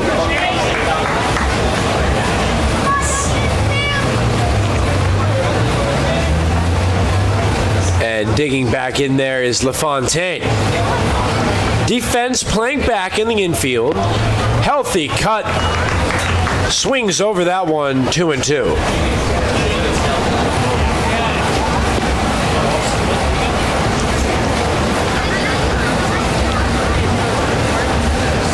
Reynolds gathers, sets, fires. That one is hit through the right side for the 5th hit of the ball game for the Tars. And LaFontaine now 1 for 2 with the walk, setting up Jack Gonzalez. Now batting first baseman Jack Gonzalez. Gonzalez grounded out to Alewan unassisted and then had an RBI single in the 3rd inning. That got Rollins on the board before Cameron Montgomery went yard. First pitch to Gonzalez, number foul down the 3rd baseline.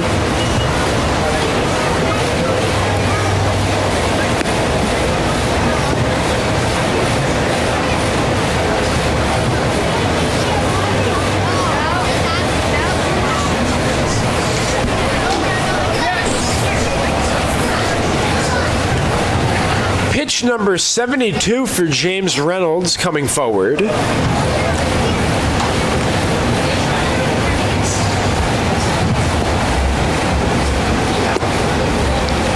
Misses with the changeup. It was not overtly clear how long Reynolds was going to go into this ball game. Looking back at his season statistics, this is only his 3rd start. He has a 1.66 earned run average entering this game. But he has given Joe Urso and the Tampa Spartans everything and more that they could have asked for going deep into this game as we prepare for the series finale following the conclusion of this game.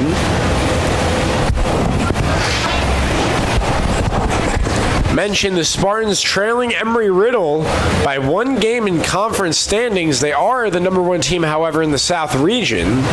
As another snap throw to first. Just getting back in time is LaFontaine.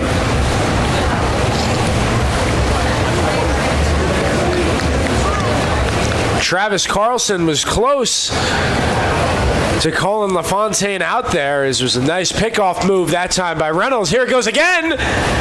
And no. Just getting back is LaFontaine. He was lunging the wrong way and just scampers back into first base.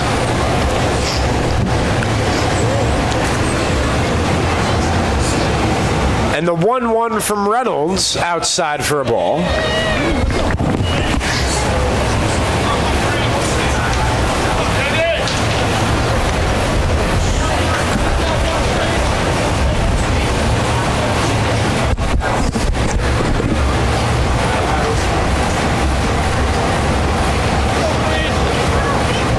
And the 2-1. Cut on foul. 2-2. 2-2 game. Spartans won the first game last night 8-3 behind the 11 strikeouts of Kevin Pimentel. 15 as a team. Drew Earhart had the 3-run double. Stevie Mangrum with the home run. And today it has been Alec Alewan with both runs batted in via a home run and an RBI single. as Reynolds paying very close attention to LaFontaine, who is 1 for 2 in the stolen base category this year.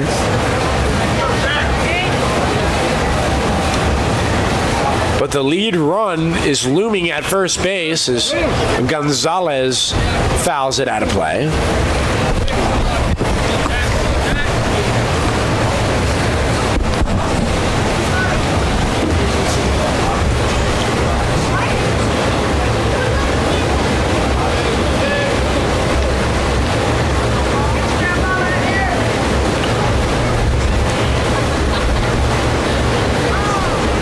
And the pitch from Reynolds, and he is punched out on strikes.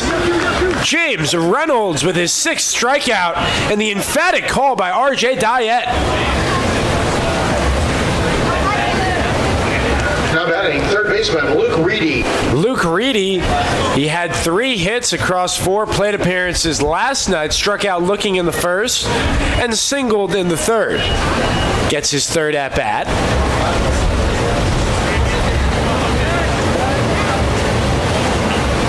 Reynolds again taking a look over at LaFontaine at first base.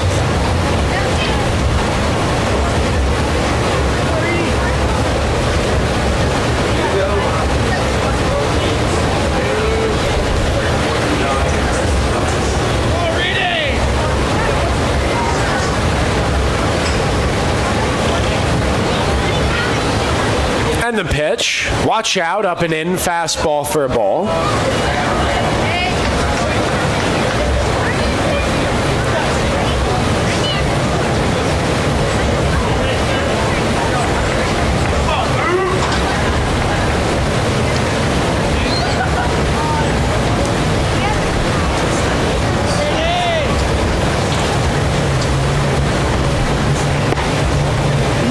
Reynolds misses, 2-0.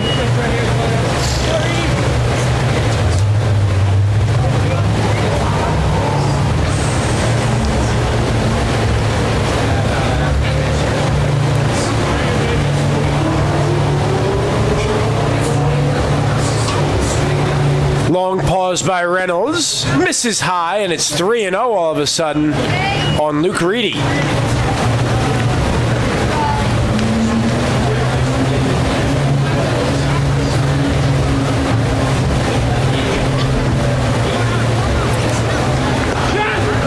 Again with the snap throw.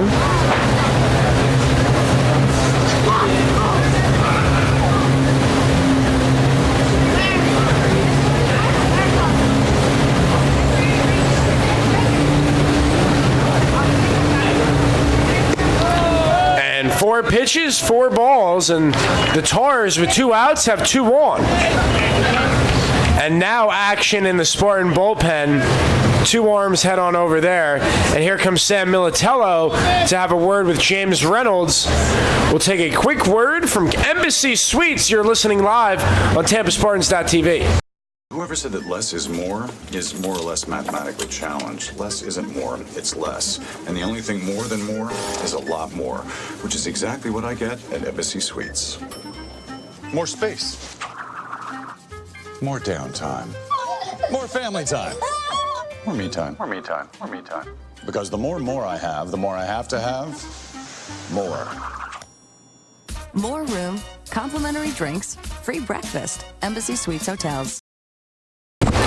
Welcome back to the University of Tampa. The entire Spartan infield, along with Sam Militello, in for a meeting at the mound to discuss how they will approach handling Brendan Brundage, who's 0 for 2 today. He lined out to Aileen Wine and struck out in the 3rd inning. 2 on, 2 out. And for the Tars of Rollins College, they have accumulated 5 hits, 2 runs to show for it, and a chance here to add to that total.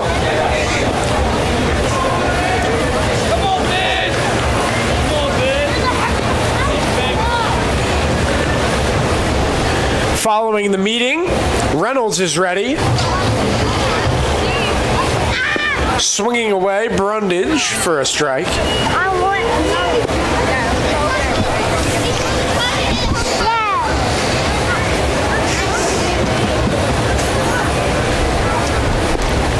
As we look ahead to the bottom of the 5th inning, Drew Earhart, Yorvis Torrealba, Danny Servin for the Spartans against Garrett Leonard. Reynolds with the pitch that is fair, handled by Freitas, side retired. We go to the bottom of the 5th inning.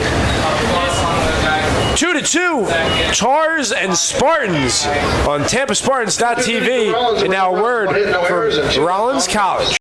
One from the Princeton Review to Condé Nast Traveler regularly ranks Rollins as one of America's most beautiful college campuses. Zoom in, though. Take, for example, our conference-style learning environment. Consider the dozens of high-end laboratories and collaborative workshops. Drop in on the professional performance venues where our student artists hone their crafts. Stroll by the courts and playing fields where our student athletes develop lifelong leadership skills. Take a closer look at Rollins, and you'll realize our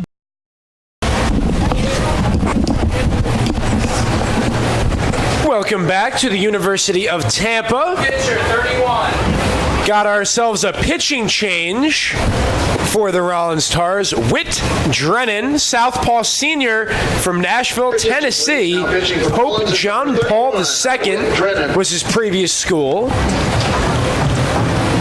And he will relieve Garrett Leonard. And for Garrett Leonard, his final stat line, 4 innings pitched, 3 hits, 2 runs surrendered, 3 base on balls, 4 strikeouts. He faced 19 batters, 86 pitches. And aside from Alec Aliwine, Garrett Leonard, the junior from Fort Mill, pitched a heck of a ball game and has given his head coach, John Schrogen, everything he could have asked for as Rollins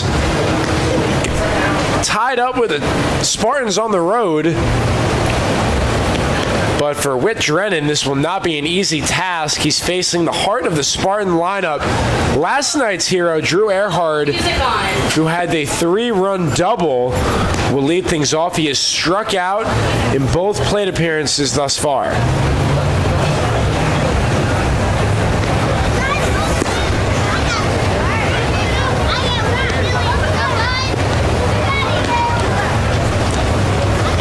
Drennan finishing up his warm-up pitches. Leading off the 5th inning for Tampa is the second baseman, Drew Earhart. As we prepare to start the second half of this ball game, we have played 4.5 innings. Have at least 4.5 more in store on TampaSpartans.tv. Thanks again for tuning in. Pleasure to have you with us. Connor Moore calling the action. Jack Ike will be back with us shortly as Whit Drennan slings in a first pitch strike to Earhart.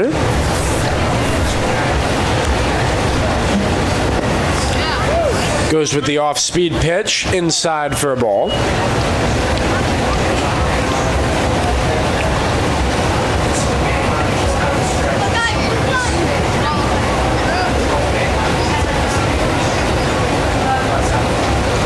And the 1-1 from the southpaw upstairs.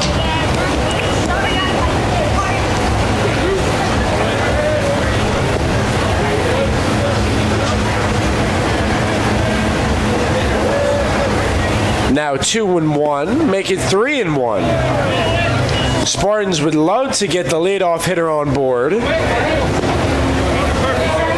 And if the Spartans can score here, James Reynolds would be on the hook for the win.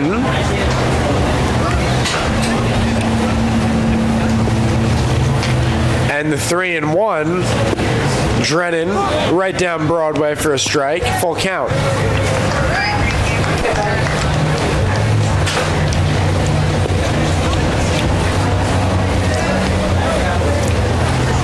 And the pitch, cut on and miss. So Drew Earhart has struck out in all 3 at-bats. And for Whit Drennan, 1 up, 1 K for the reliever from Nashville.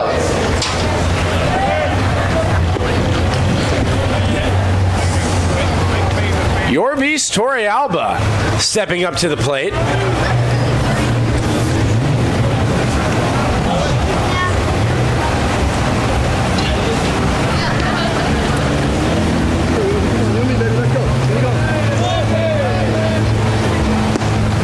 First pitch inside to Torrealba.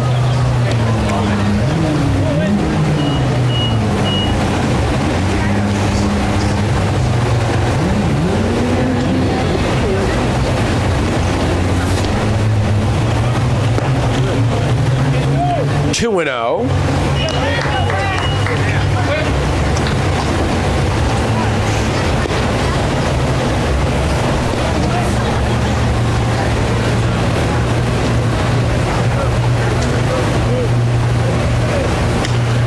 Now 3-0 on Torrealba, Spartan left fielder.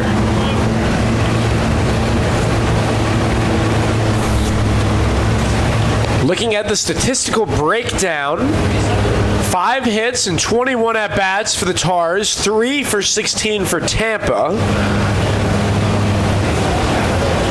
It has been a back-and-forth ball game, but starting to get deeper into this one. And 4 pitches and 4 balls, so Whit Drennan puts Torrealba on board. And Danny Servin steps to the plate.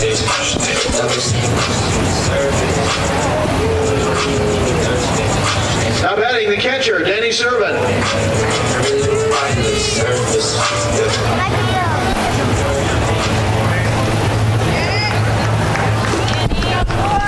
So Danny Servin struck out looking in the first, and then he grounded out to Brundage in the third.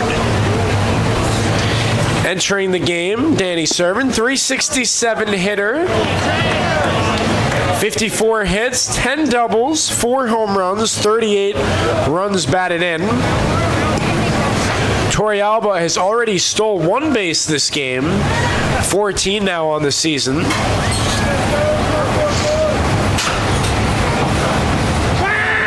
And Drennan looks over to first, throws to Gonzalez.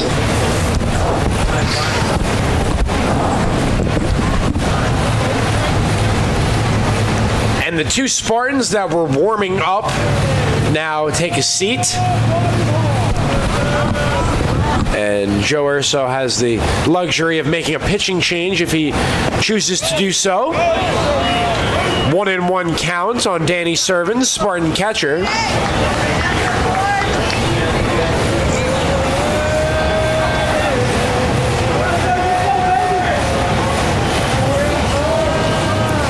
Torrealba on first, Servin at the plate. 11th pitch from the senior from Nashville, Whit Drennan. Foul out of play.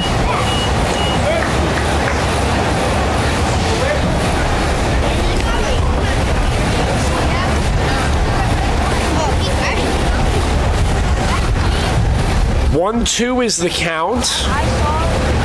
Already with 1 strikeout for the lengthy lefty.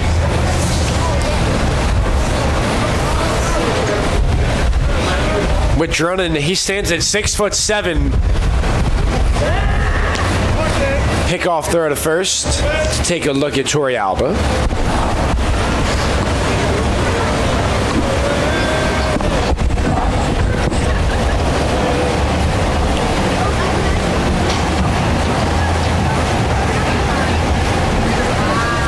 And the 1-2 pitch coming forward. Watch out. Upstairs, 2-2 the count.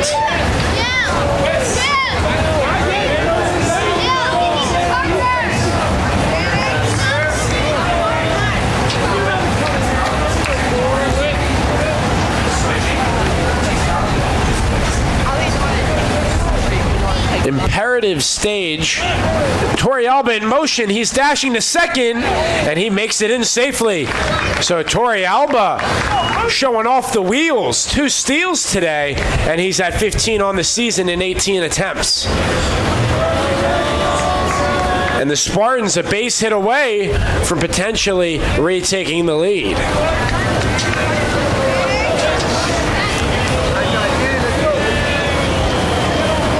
Spartans got on the board first with the Alec Aliwan home run in the second. Gonzalez, and now Torrealba dashing to third. He'll make it on the chopper back to Servin. It'll be a ground out. But now the Spartan runner 90 feet away. Third baseman Sam Freitas. From the third run is Sam Freitas up to the plate.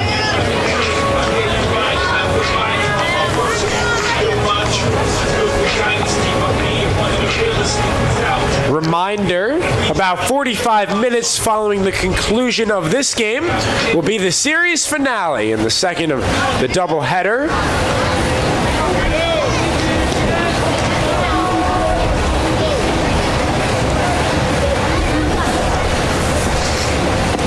Watch out. Pitch inside, and Freitas has to move out of the way. 1-0 is the count. Pressure now on Heron to keep everything thrown his way in front of him, as Torrealba would be all over a ball that gets out of his way and would potentially dash to home. Slow chopper to third. Coming on is Reedy. Makes the throw to Gonzalez, and he drops the ball. Gonzalez did not hold on to the ball, and the Spartans benefit and take the 3-2 lead. Costly error that time by the Tars, and the Spartans now up 3-2.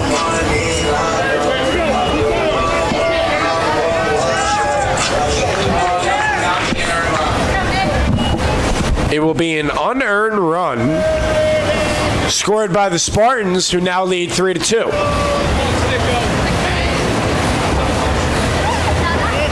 And moving to second, Freitas with the steal. So the Spartans now, as a team, with 4 stolen bases, Danny Blair and Sam Freitas with 1, and Yorvis Torrealba with 2.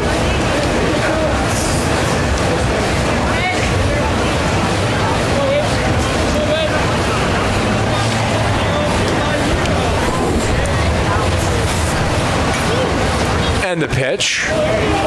Able to check his swing is Nick Durr, who flew out to Hintz in the second, was hit by a pitch, and came around to score in the fourth on the Aliwan single.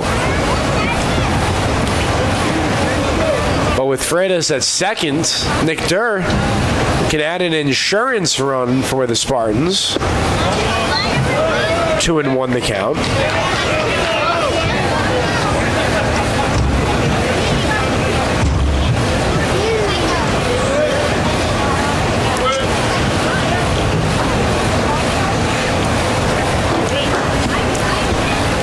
The Spartans will be 12 outs away from taking a 2-0 series lead.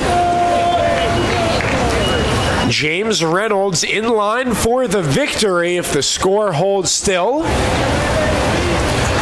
And Nick Durr ahead 3-1. He was plunked in the head back by Leonard last inning. Came around to score. And this is where we're at. Spartans 3 runs on 3 hits. Both teams with an error. Rollins 2 runs on 5 hits. And Nick Durr works a walk. Alec Aliwine already having himself a day. He's 2 for 2, a home run and an RBI single, preparing for his third at bat. First baseman Alec Aliwine.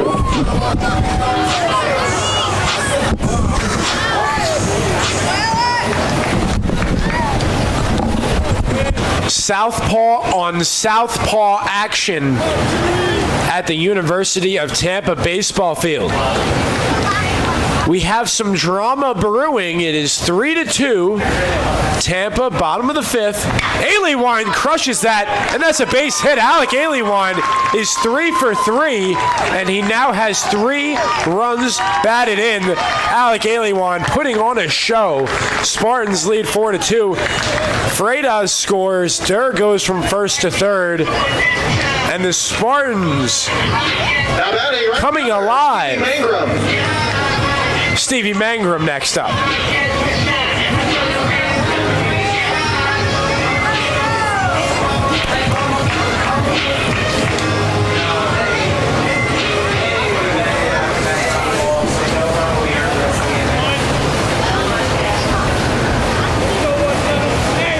Both of these runs that have come across the plate have been unearned runs. Mentioned that error on Gonzalez. The ball did not stay in the glove on the relay. It was not an easy play on the chopper. That went to Luke Reedy, and Gonzalez could not make the pick. And the Spartans still knocking on the door.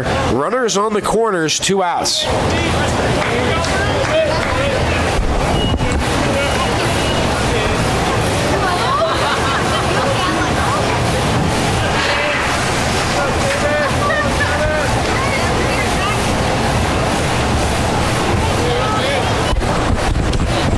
Mangrum dances out of the way and is 3-0 now. Looking on deck, Nick DeTringo. He led off last night, batting 9th today.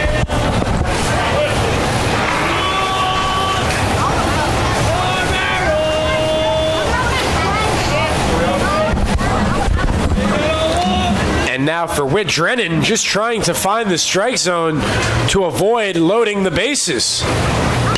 Swinging away, 3-0, Mangrum. Little looper in the right field, and Hintz makes the play, but not before the Tampa Spartans strike for 2 more. 4-2 Spartans as we head to the 6th inning. And now a quick word from Sudexo Campus Dining. It's not about any one thing. It's about how everything comes together, how it all connects. People, ideas, resources, community, everything. Quality of life services. That's what we do. Sodexo.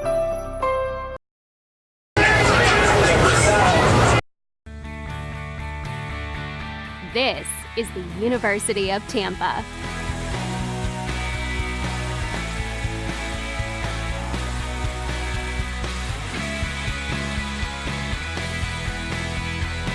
Explore your dreams. Discover your talents. Get ready to invent, innovate, and be a leader.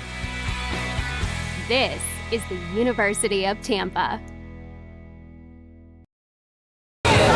Welcome back to the University of Tampa. We prepare for the top of the 6th inning. It will still be James Reynolds out there. He has thrown 83 pitches across 5 innings of work. He will face 5. Check that, 6, 7, 8. Meehan, Montgomery, and Santucci for the Tars. And the Spartans now 3 for 14 with runners on.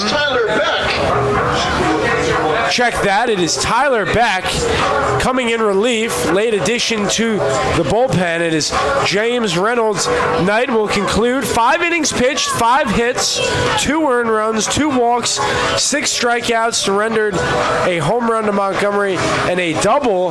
But for James Reynolds, in line for the win. And now we will look at Tyler Beck, the senior from South Bend, Indiana, former Purdue Boilermaker.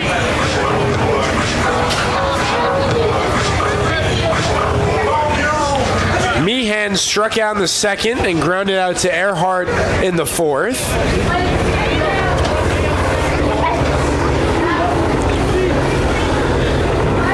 And on this season, Tyler Beck has appeared in 16 games, all of which have come in relief. He's 2-1, 7 saves, 32 innings pitched, 1.97 earned run average, and 40 strikeouts.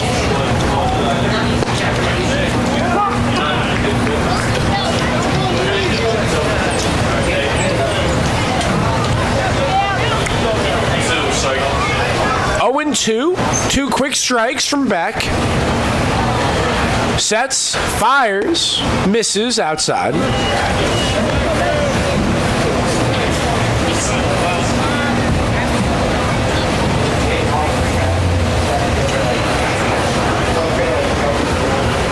The 1-2 from Beck.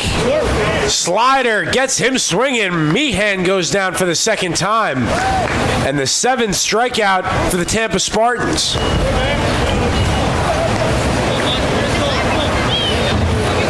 Now batting the designated hitter, Cameron Montgomery. Cameron Montgomery, designated hitter. He touched them all last at bat. Went left center field, the solo shot.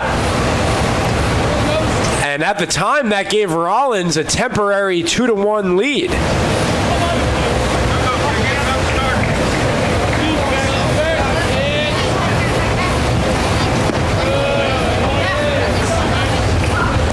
First pitch from Beck outside.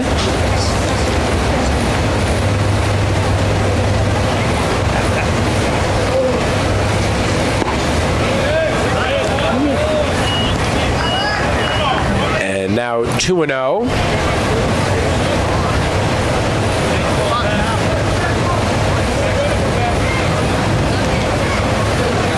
And the pitch. Sky high pop up, left side. DeTringo is there, battling the sun. Makes the play. And 2 quick outs for Tyler Beck. Looking for a quick inning. He's only thrown 5 pitches. And now it will be Santucci for the Tars. Nick Santucci struck out in the 2nd inning and grounded out to Earhart in the 4th.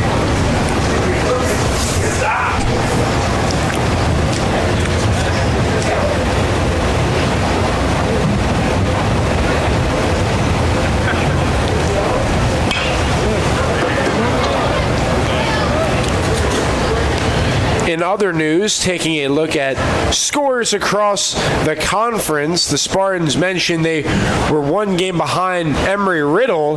Barry looking to close it out in Miami Shores, up 2-0, top 9. As that one is served, left side, there looks to be room. Torrealba unable to make the catch, and that will be a double, a stand-up double for Santucci.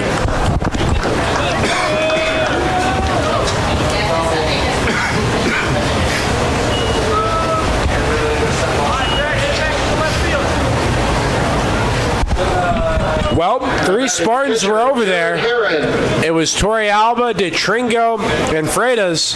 And the ball lands in fair territory for a double for Santucci. And that is the 6th hit of the game for the Tars.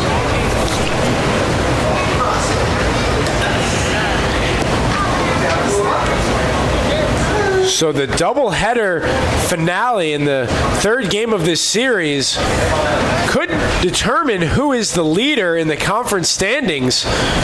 If Barry is able to hold on and defeat Emory-Riddle and the Spartans win here, there would be a tie for 1st in the Sunshine State conference standings.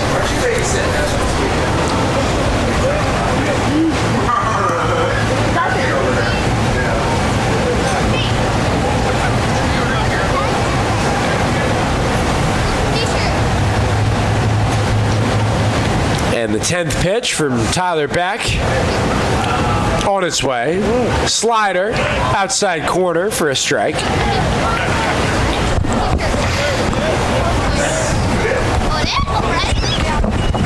4-2 ball game.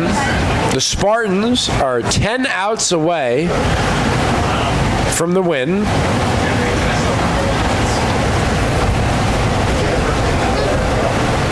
It's an 0-1 count on the catcher, Jared Herron.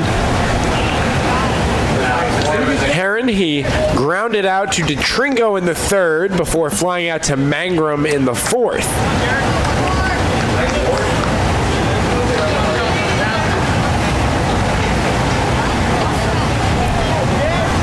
And now 0-2, so Tyler Beck ahead in the count. Has a couple pitches to play around with here and see if Herron maybe chases.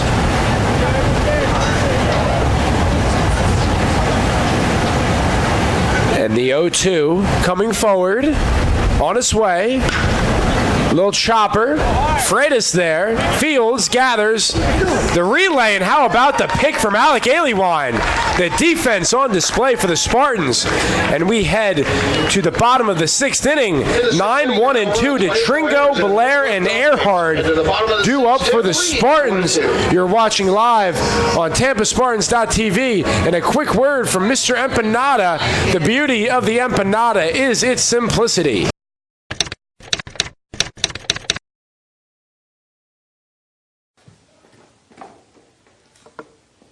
Nada. Nada. Empanada. It's Mr. Empanada to you. Now serving up scrumptious empanadas in convenient Tampa Bay locations. Mr. Empanada. Welcome back to the University of Tampa. Connor Moore, glad to have you with us. 4-2, Spartans over the Tars. Jack Ike will be back on the broadcast shortly. He's over at the Relay for Life at Pepin Stadium. Tremendous cause. And what an atmosphere it is right now at the University of Tampa baseball field. Crowd is buzzing. And it will be Whit Drennan ready for his 2nd inning of work. He will face the Spartan shortstop, Nick DeTringo, who has flew out to Cameron Meehan in his 2 at-bats prior. Will step up for his 3rd at-bat.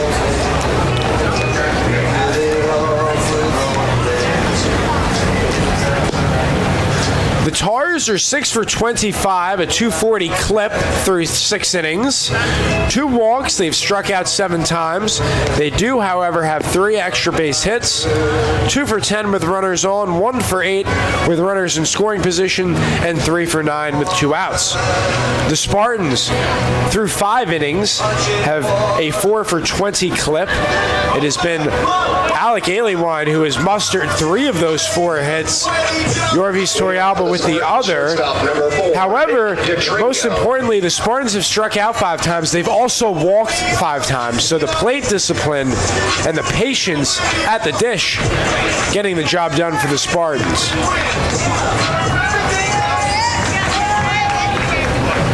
All right, here we go. Bottom of the 6th inning. Drennan is ready. DeTringo is ready. Let's do it. Slider catches the outside corner for a strike. Top of the lineup for the Tars in the 7th, Hintz, LaFontaine, and Gonzalez. No movement in the Spartan bullpen, so expect Tyler Beck to be back out there only through 12 pitches in the top of the 6th inning.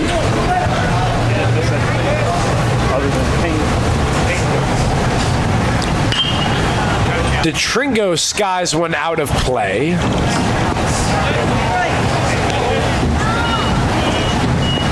And it is 1-2 now, the count.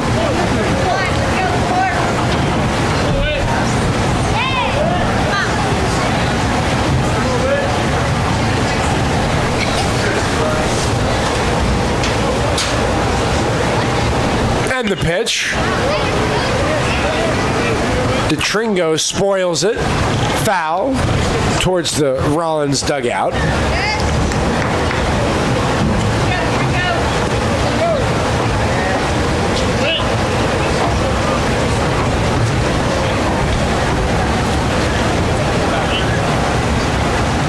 And the payoff. Chopper foul, this time to the Spartan dugout.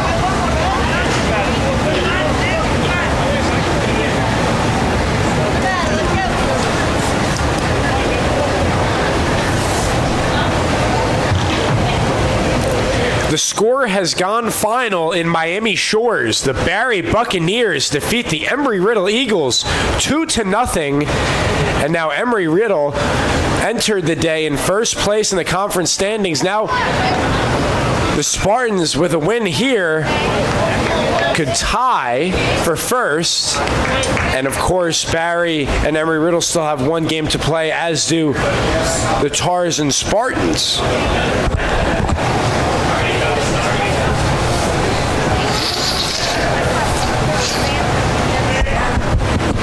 lengthy at-bat by DeTringo. And another foul ball, making Drennan work.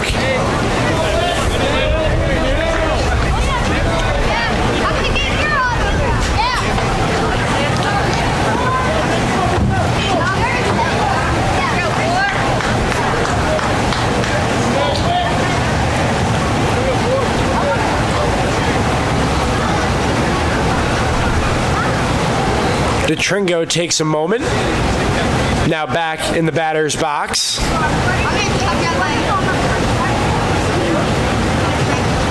And the southpaw delivers. Skied.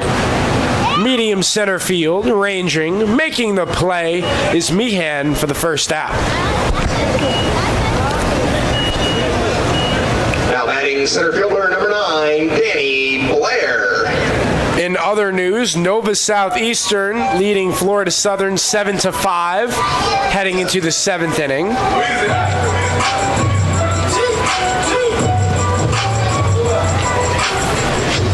And Danny Blair, who walked his first 2 at-bats and struck out looking his last, leading off today, getting his 4th plate appearance.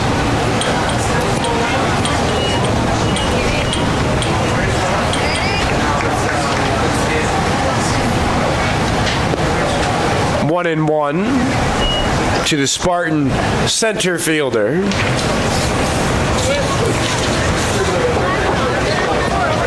Danny Blair has walked 28 times, only has struck out 23. An outstanding ratio anytime you are walking more than you are striking out.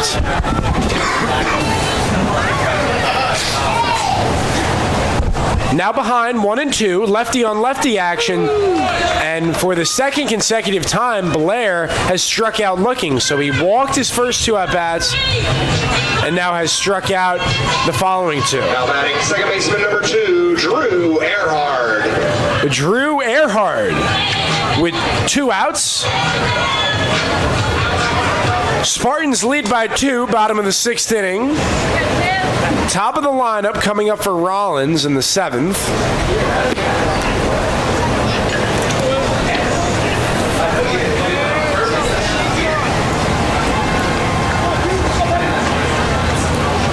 This is the 41st pitch for Whit Drennan, trying to get through 2 innings in relief. He has gotten 5 outs, 1 hit, 2 runs. Neither were earned. 2 walks and 2 strikeouts. This is the 10th batter he is facing. And now 3-0 on Earhart. So Drew struck out first 3 times, looking to avoid the golden sombrero.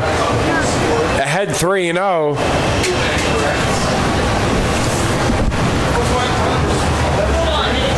And the pitch, and a 4-pitch walk to the Spartan second baseman. And with 1 on, 2 out, Yorvis Torrealba.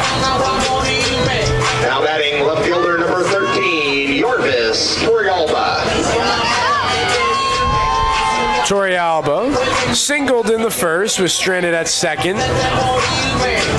He fouled out to Hintz in the 3rd, and then walked in the 5th and came around to score last inning.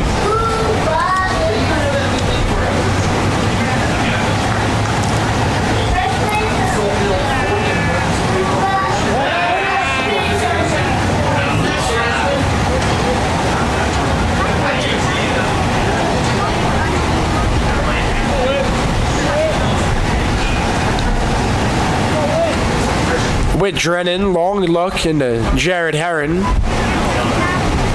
Agree on a sign.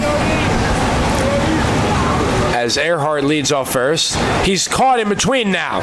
They got him, but Earhart sneaks in there. How about that? So Drew Earhart was caught in no man's land, but running hard as the relay from Gonzalez to LaFontaine not in time, and Drew Earhart steals his 5th base of the season.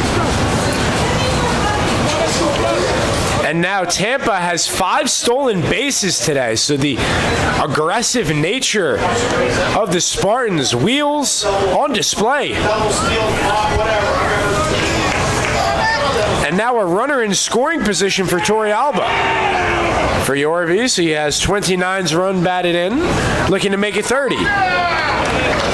Well out in front on the changeup, swinging away, 0-1.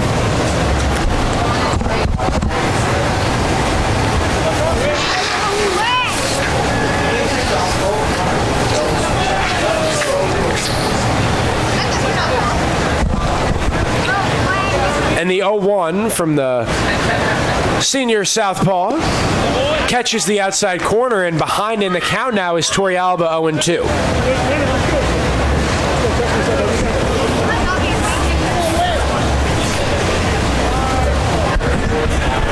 Busy weekend for the Spartans sports. Tomorrow, the women's lacrosse team travels to Lakeland, Florida to take on the Florida Southern Moccasins in the championship game. As Torrealba grounds one, Reedy there, throws to Gonzalez, and the side is retired. Left on second is Earhart. We will go to the top of the 7th inning, top of the lineup, due up for Rollins, and to finish the point, as well as the women's team tomorrow, the men will host at the Namoli Complex. They will host St. Leo, 2 o'clock, Sunshine State Championship game. And now we'll get a word from Embassy Suites. Less is more or less mathematical challenge. Less isn't more, it's less. And the only thing more than more is a lot more, which is exactly what I get at Embassy Suites. More space. More downtime. More family time. More me time. Because the more I have, the more I have to have. More. More room, complimentary drinks, free breakfast, Embassy Suites Hotels. Welcome back to the University of Tampa. 4-2 baseball action. Spartans leading the Tars. Connor Moore, glad to have you tuning in. As the Spartans now 9 outs away from taking a 2-0 series advantage over the Rollins Tars. And for the Spartans, looking to go to 15-8 in Sunshine State Conference play, which would tie Emory-Riddle, who just lost to Barry 2-0 in Miami Shores.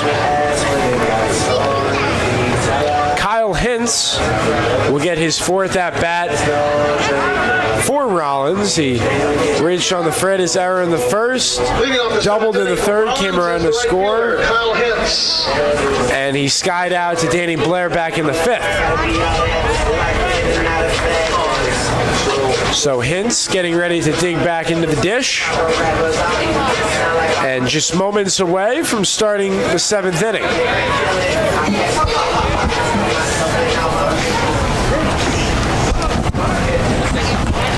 And the first pitch misses low, outside from Tyler Beck. Beck had a routine first inning of relief in the 6th. 1 hit surrendered across 1 inning of work, 1 strikeout. Is that one foul out of play? And the count is 1-1.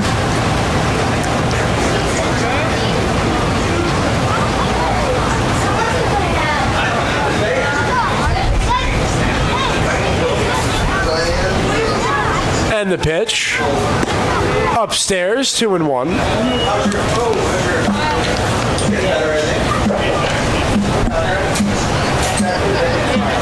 2-1 is the count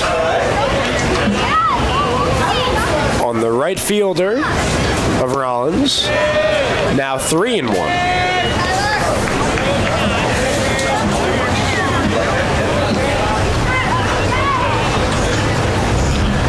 Defense playing straight up for Tampa. Beck delivers. Swinging away. Right field. Coming in hot. Stevie Mangrum. And that will be a foul ball. Yeah, it's going to be at the end of the game. Wait, so who? So the count moves full. 4, 5, and 6 for Tampa in the bottom of the 7th inning. Danny serving Sanfreda's Nick Durr.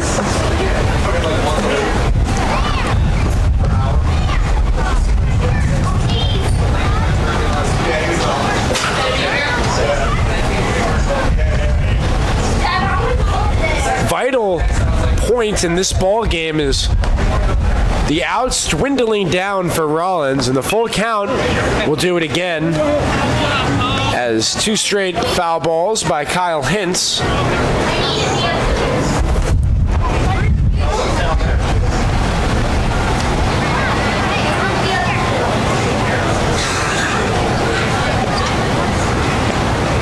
And the 3-2 now from Tyler Beck.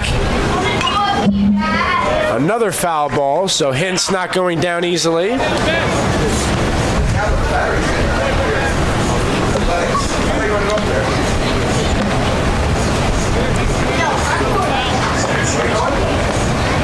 Taking a look, Nova Southeastern 7-5, 8th inning. 4 straight foul off of the bat of Kyle Hintz. And the pitch count now for Tyler Beck is at 15.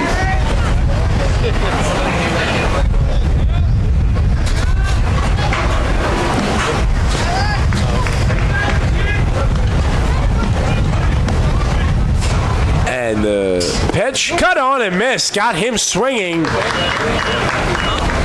And that is the 8th strikeout of the game for the Tampa pitching staff.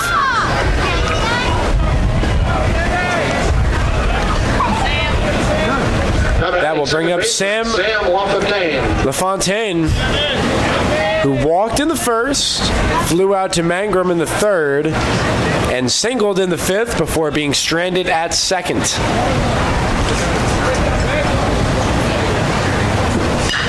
LaFontaine skies one, left field. Torrealba there, makes the catch. 2 up, 2 down.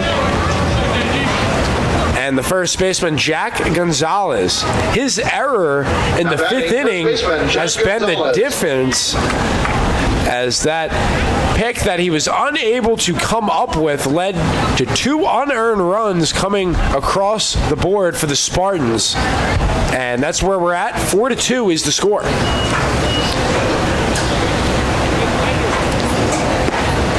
Gonzalez takes a fastball in the outside corner for a strike.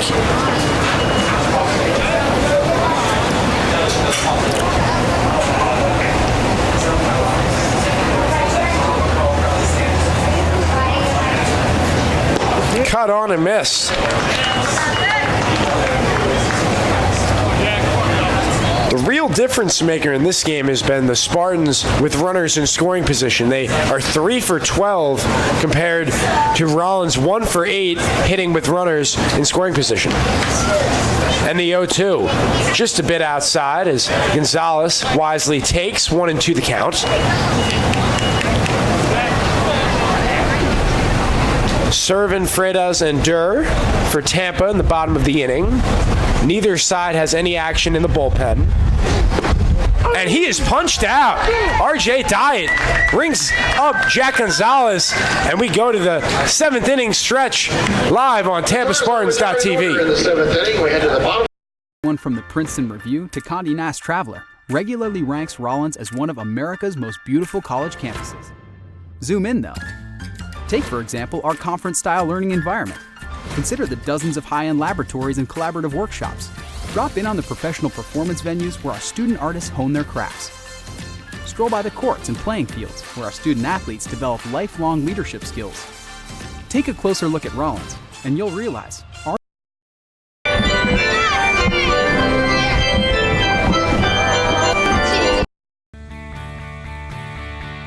This is the University of Tampa.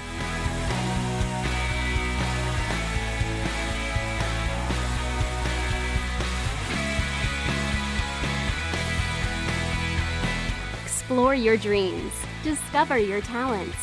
Get ready to invent, innovate, and be a leader. This is the University of Tampa.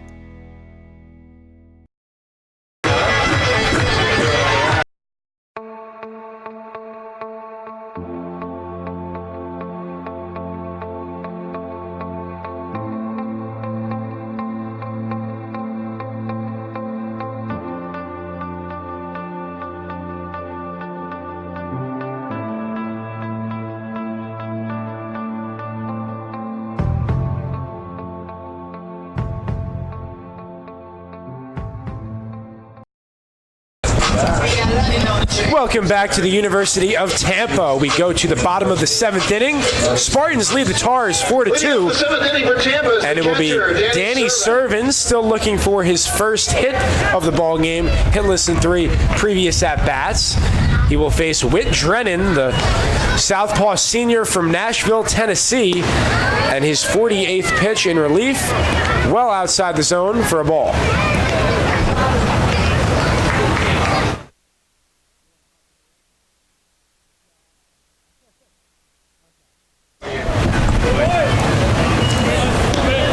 Make it 2-0. And as we get ready to go to the top of the 8th inning, heart of the lineup for Rollins, Luke Reedy, Brennan Brunage, and Cameron Meehan due up. Drennan taking something off that slider. Slings it in there for a strike. And the 2-1. Foul out of play, 2-2. As we look ahead to the upcoming schedule for the Spartans, the series finale will take place about 45 minutes or so after this game, and then the Spartans host the Eckerd Tritons as that one is hit up the middle. Going to be a tough play, and beating it out will be Servin. We'll see how it is scored. It will be a base hit.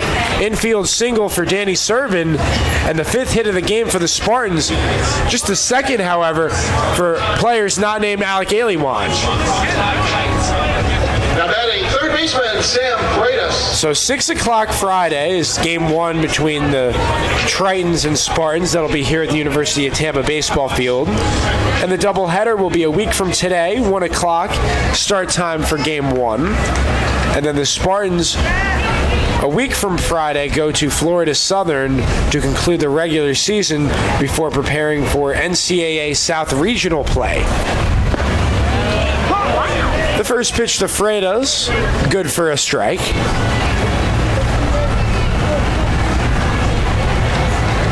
Hot day out, but that breeze that is coming into the University of Tampa baseball field must feel good for the players on the field. As it's an 0-1 count, and Drennan keeping close tabs over at first on Servin. The Sharks of Nova Southeastern have expanded their lead now 9-5 over Florida Southern. Nova 16-11 entered trailing the Eagles, Tritons, and Spartans in league play. Chopper on over. Brundage there. Throws to Gonzalez. Advancing to second is Servin on the force out. So 1 out. Runner in scoring position now for Nick Durr. Somebody order Pizza Hut?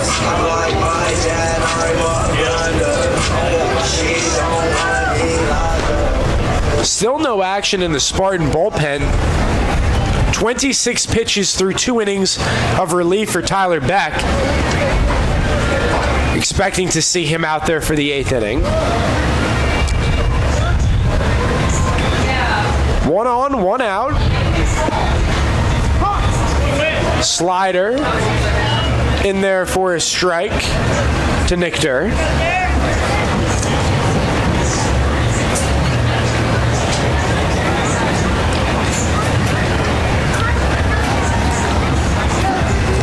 Long look by Whit Drennan, and now will hop off the rubber, gather himself, and adjusting.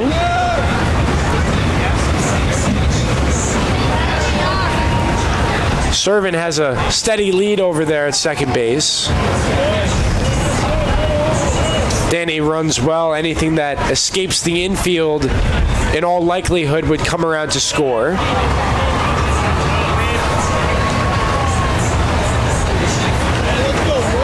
Tremendous hole on the right side if Durr is able to serve it into right field, as Sam LaFontaine shifted a couple steps over to his right, really hugging second base over there, keeping Danny Servin close. It's a 2-1 count. And the pitch, foul out of play. It has been an exceptional team effort by the Spartans getting the job done in all facets of the game. And their bullpen has been so dynamic all year long. Only needs 6 outs, and with a 2-run advantage, a lot of different options for Coach Joe Urso in the bullpen to choose from. Durr, again down the third baseline, foul.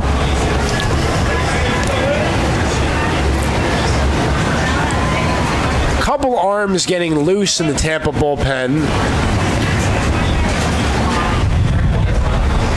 But the star of the game has been Alec Aliwine, who is 3 for 3, 3 runs batted in, the home run, and dashing to third is Danny Servin.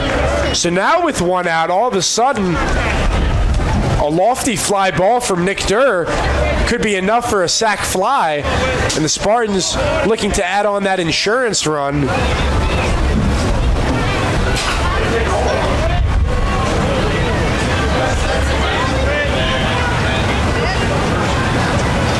And Pizza Hut has delivered some pizzas to the press box. Shout out to them, proud sponsor.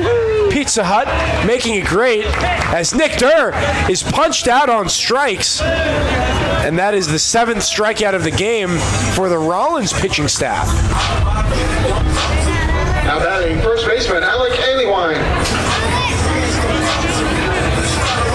So here is Alec Aliwine. This has been his game in the 2nd inning. He had a home run to right field, a no-doubter. And then in the 4th and 5th inning, he accomplished RBI singles.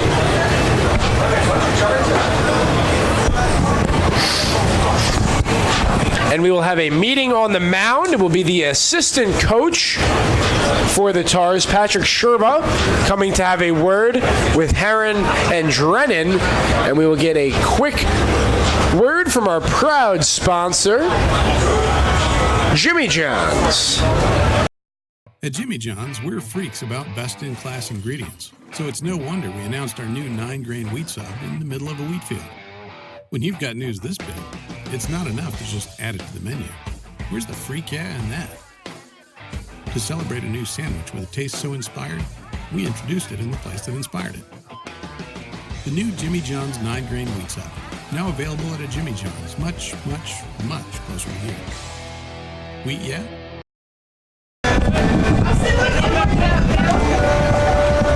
Welcome back to the University of Tampa. Meeting at the mound over. Alec Aliwine getting ready to face Whit Drennan. And currently, Alec Aliwine already having an outstanding day. He's 3 for 3, looking to go 4 for 4. Takes a first pitch for a strike.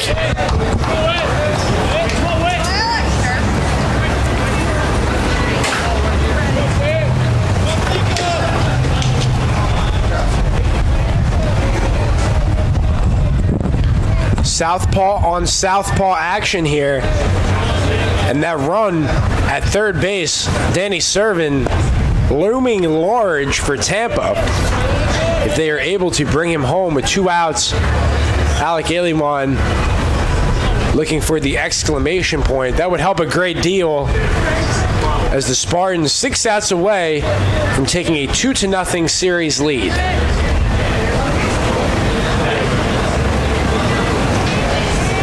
And the pitch. Outside, 1-1.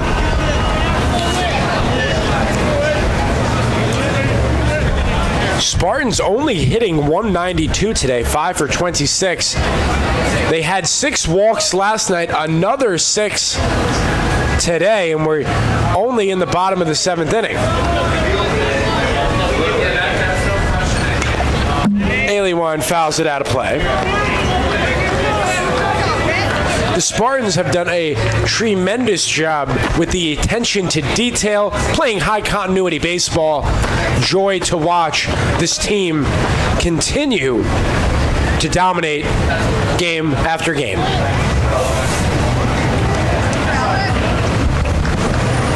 And for Alec Aliwine, what a junior campaign it has been for this young man. The 6'2" Panama City native doing the job, leading the way for Tampa. And that is hit on a button right at Brundage, and a loud final out at the bottom of the 7th inning. Due up for the Tars, Reedy, Brundage, and Meehan. In the top of the 8th inning, you're watching live on TampaSpartans.tv.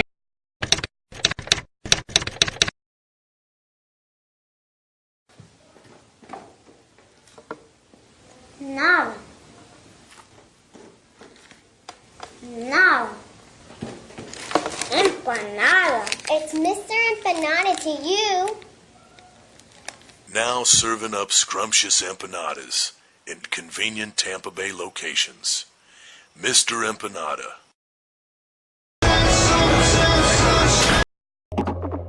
We're more than just $7.99 large two-topping pizza delivered. Hey, B, is this it? We're an end-zone dance at your doorstep. No one out here. It helps with like this stuff. I like doing that. You can see like the pitches, the strikes. Yeah, no, it's good. Hey, bud.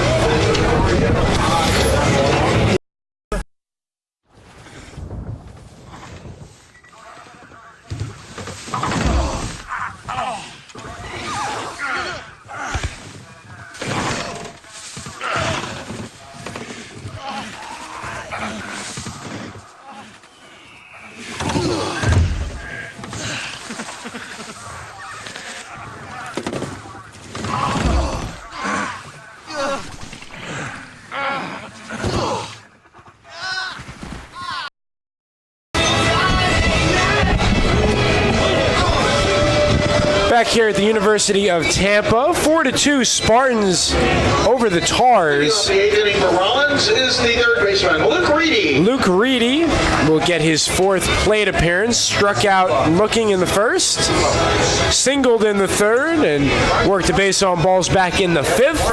And he will face Tyler Beck, who has relieved James Reynolds phenomenally. 26 pitches across 2 innings in relief, 1 hit, and 3 strikeouts.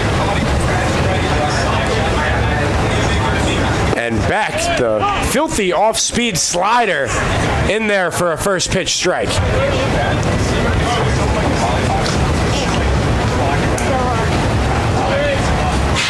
Defense playing a step or two back in the infield, outfield straight up. And Tyler Beck wasting no time attacking the strike zone, looking sharp. And Beck, senior from South Bend, Indiana, former Purdue Boilermaker, looking for the final touches. And he got him! Good morning, good afternoon, and good night. And the third baseman for the Tars goes down quickly, and the 4th strikeout for Tyler Beck. Now batting the shortstop, Brendan Brundage. Tyler Beck has been nothing short of spectacular in relief. And give a lot of credit to Joe Urso, what he has done, mixing and matching, starting out with Beck, 5 innings, in line for the victory. And Tyler Beck now with the extended relief appearance, and the Spartans 5 outs away from the promised land.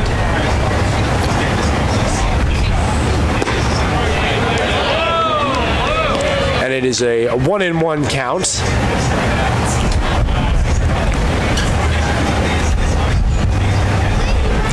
We look on deck, it's Meehan, center fielder. Brundage swings and misses, working on a 0 for 3 day in which he lined out to Aliwan in the 1st, struck out in the 3rd, and then grounded out to Freitas in the 5th. And he could not hold up. He will go down, and back-to-back strikeouts for Tyler Beck. And the Spartans now have 10 Ks as a team. Now batting center fielder, Cameron Meehan. So the Spartans, they've mustered out 20 outs thus far, and 11 of which have come via the strikeout.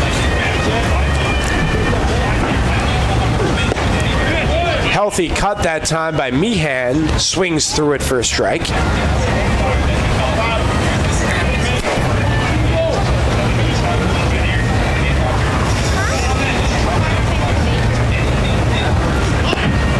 Pitch misses low.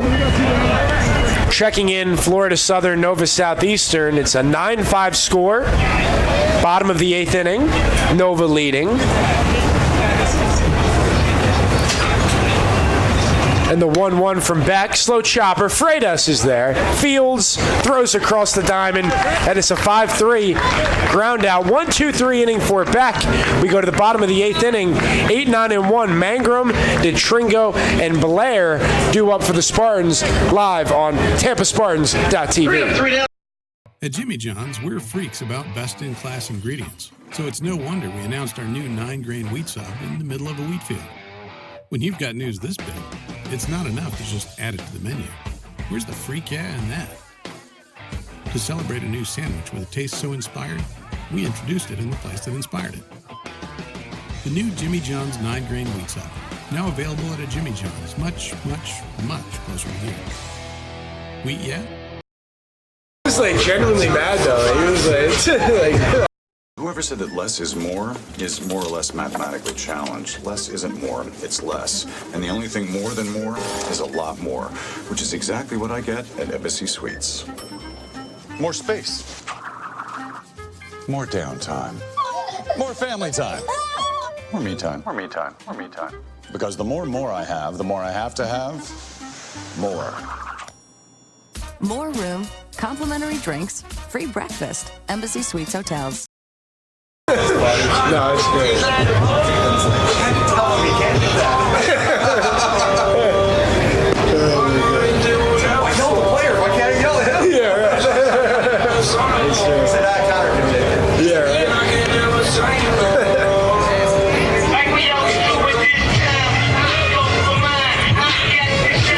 In the 8th inning for Tampa, the batter is the right fielder, Stevie Mangrum. Guest speaker?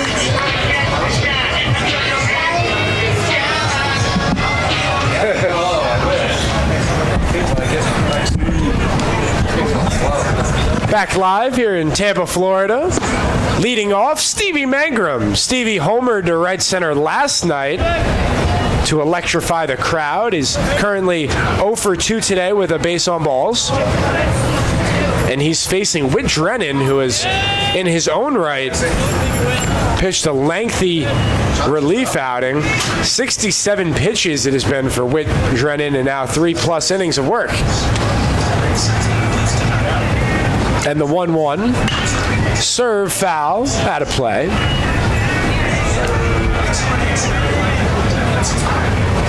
Looking ahead to the top of the 9th inning and the last hope for Rollins, 7-8-9, Cameron Montgomery, Nick Santucci, and Jared Herron. And that one punched into right field, a base hit. Stevie Mangrum collecting the 5th hit of the game for the Spartans.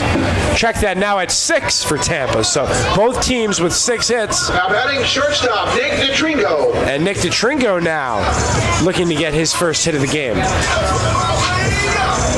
He has flown out to Meehan 3 separate times. And the pinch runner will be Mikey Navarrete. Mikey Navarrete will take over for Stevie Mangrum at first. The junior from Miami, Florida, and a Santa Fe College transfer. Your attention, please. Pitch running at first base for Tampa is number 27, Mikey Navarrete. We saw Mikey come in last night in relief. Took over for Drew Earhart at second. Drennan is ready. DeTringo is ready. And solid lead for Mikey Navarrete over at first base. And Drennan going to take a look.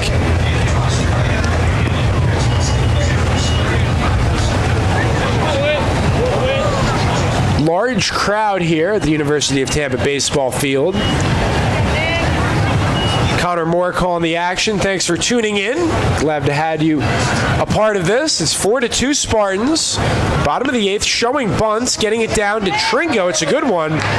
And a nifty play that time by Drennan fielding his position, the pitcher. Advancing to second, though, is Navarrete. Now batting, center fielder Danny Blair. Go back to the top of the lineup. Danny Blair has had an interesting game. The first two at-bats, he walked, and the last two, he struck out looking. Let's see what Danny can do in his fifth at-bat. With Mikey Navarrete leading off of second.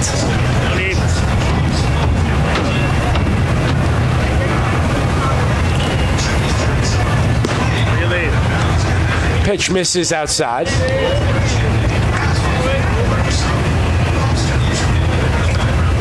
Intriguing, there is no movement in the Spartan bullpen, so Tyler Beck has pitched 3 innings across 36 pitches. 27 of those 36 have been strikes, and it appears the 9th inning will be his, as he has hit up the middle. A nice spin move that time by the shortstop, Brendan Brundage, fielding his position. Advancing to third is Navarrete, and the ground out by Danny Blair. 2 down. Now batting second baseman Drew Earhart. Drew Earhart up, struck out the first 3 times, and then walked in his last at-bat. Looking to make some contact here with Mikey Navarrete leading off of third.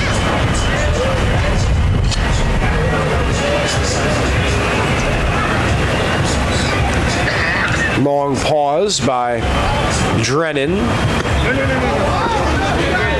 And Herron able to stop that errant throw from getting behind him.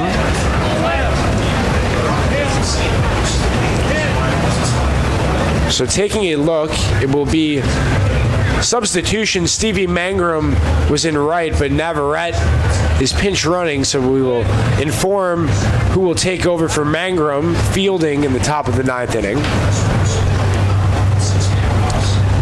1-0 is the count on the Spartan second baseman, who takes a changeup for a strike.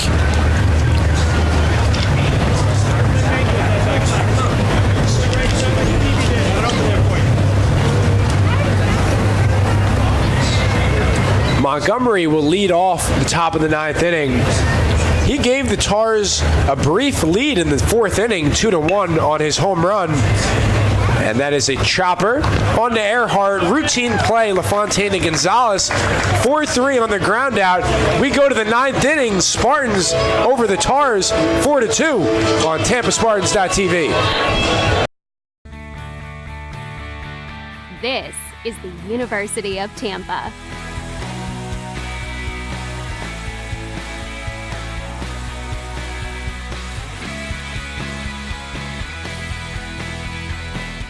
Explore your dreams. Discover your talents. Get ready to invent, innovate, and be a leader. This is the University of Tampa. It's time to name our Crown Plaza fan of the game. And today we're It's not about any one thing. It's about how everything comes together, how it all connects. People, ideas, resources, community, everything. Quality of life services. That's what we do. Sodexo.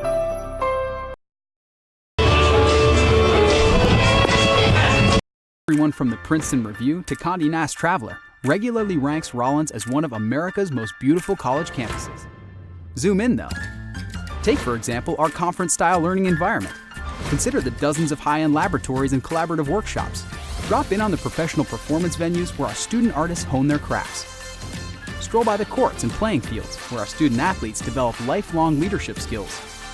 Take a closer look at Rollins, and you'll realize our I think Cadnac's in August, so I think I'm going to work. I got to see because I'm finishing a summer online class. But you're doing online class? Through like a community college back home, just to get credits and stuff. Welcome back to the University of Tampa. Here we are, 9th inning. Some changes worth noting. Sam Freitas moves from third base to right field, and Mikey Navarrete, who pinch ran for Stevie Mangrum, will take over at the hot corner playing third base. Tyler Beck has been exceptional in relief, now in his 4th inning of work. Will face Cameron Montgomery, who's the designated hitter. He homered back in the 4th inning in his 4th at-bat in a 1-1 count. Make it 1-2.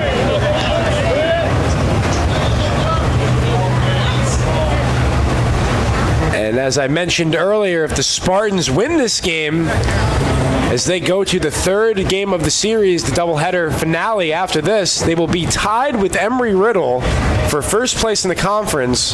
Embry-Riddle playing the Barry Buccaneers. And a swing and a miss. And the Spartans 2 outs away. And how about Tyler Beck? Now 6 strikeouts. Only 1 hit surrendered.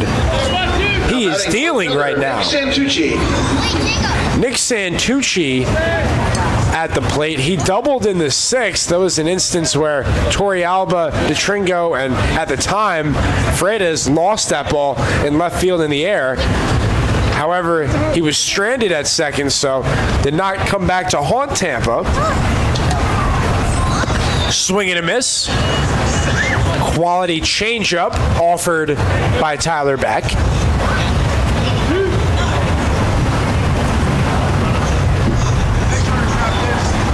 Another statistic worth mentioning, the Spartans have 5 stolen bases. They have been aggressive from the first pitch, and that has paid off dramatically as the Spartans pushing the right buttons. The 1-1 now from Beck, make it 1-2, foul back out of play.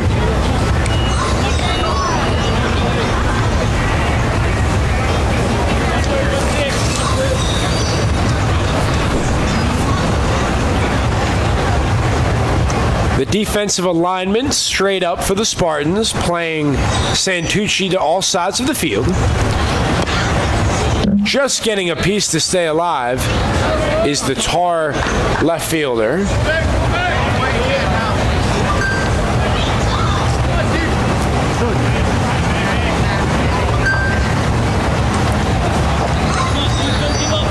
Now digging back in the batter's box, Santucci awaits the pitch from Beck. Got him swinging. What a pitch. Tyler Beck is on fire. His 7th strikeout. 1 out away. It will be like surprise. You have the camera get the last out. I'm batting the catcher, Jared Herron. So it seems like it was just moments ago, but the bottom of the 5th inning, it was 2-2, and the pick that Jack Gonzalez was unable to come up with that led to 2 runs for the Spartans. That is the difference in the ballgame where we are right now.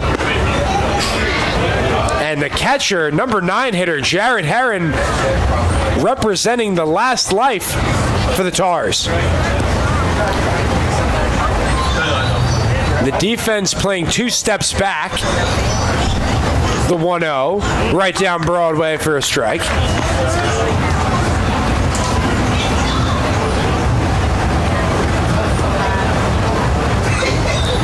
Where we are right now, we are looking at a approximately 5 p.m. start for the 2nd game of the doubleheader, but that can all change, of course. As it's a 2-1 count. Herron 0 for 3 in the 3rd inning. He grounded out to DeTringo. Flew out to Freitas. Stevie Mangrum, rather, in the 4th. And then in the 6th inning, grounded out to DeTringo. 2-1 the count. 46th pitch coming up for the Purdue Boilermaker transfer. Rolled out of play down the 3rd baseline, and Rollins down to their final strike.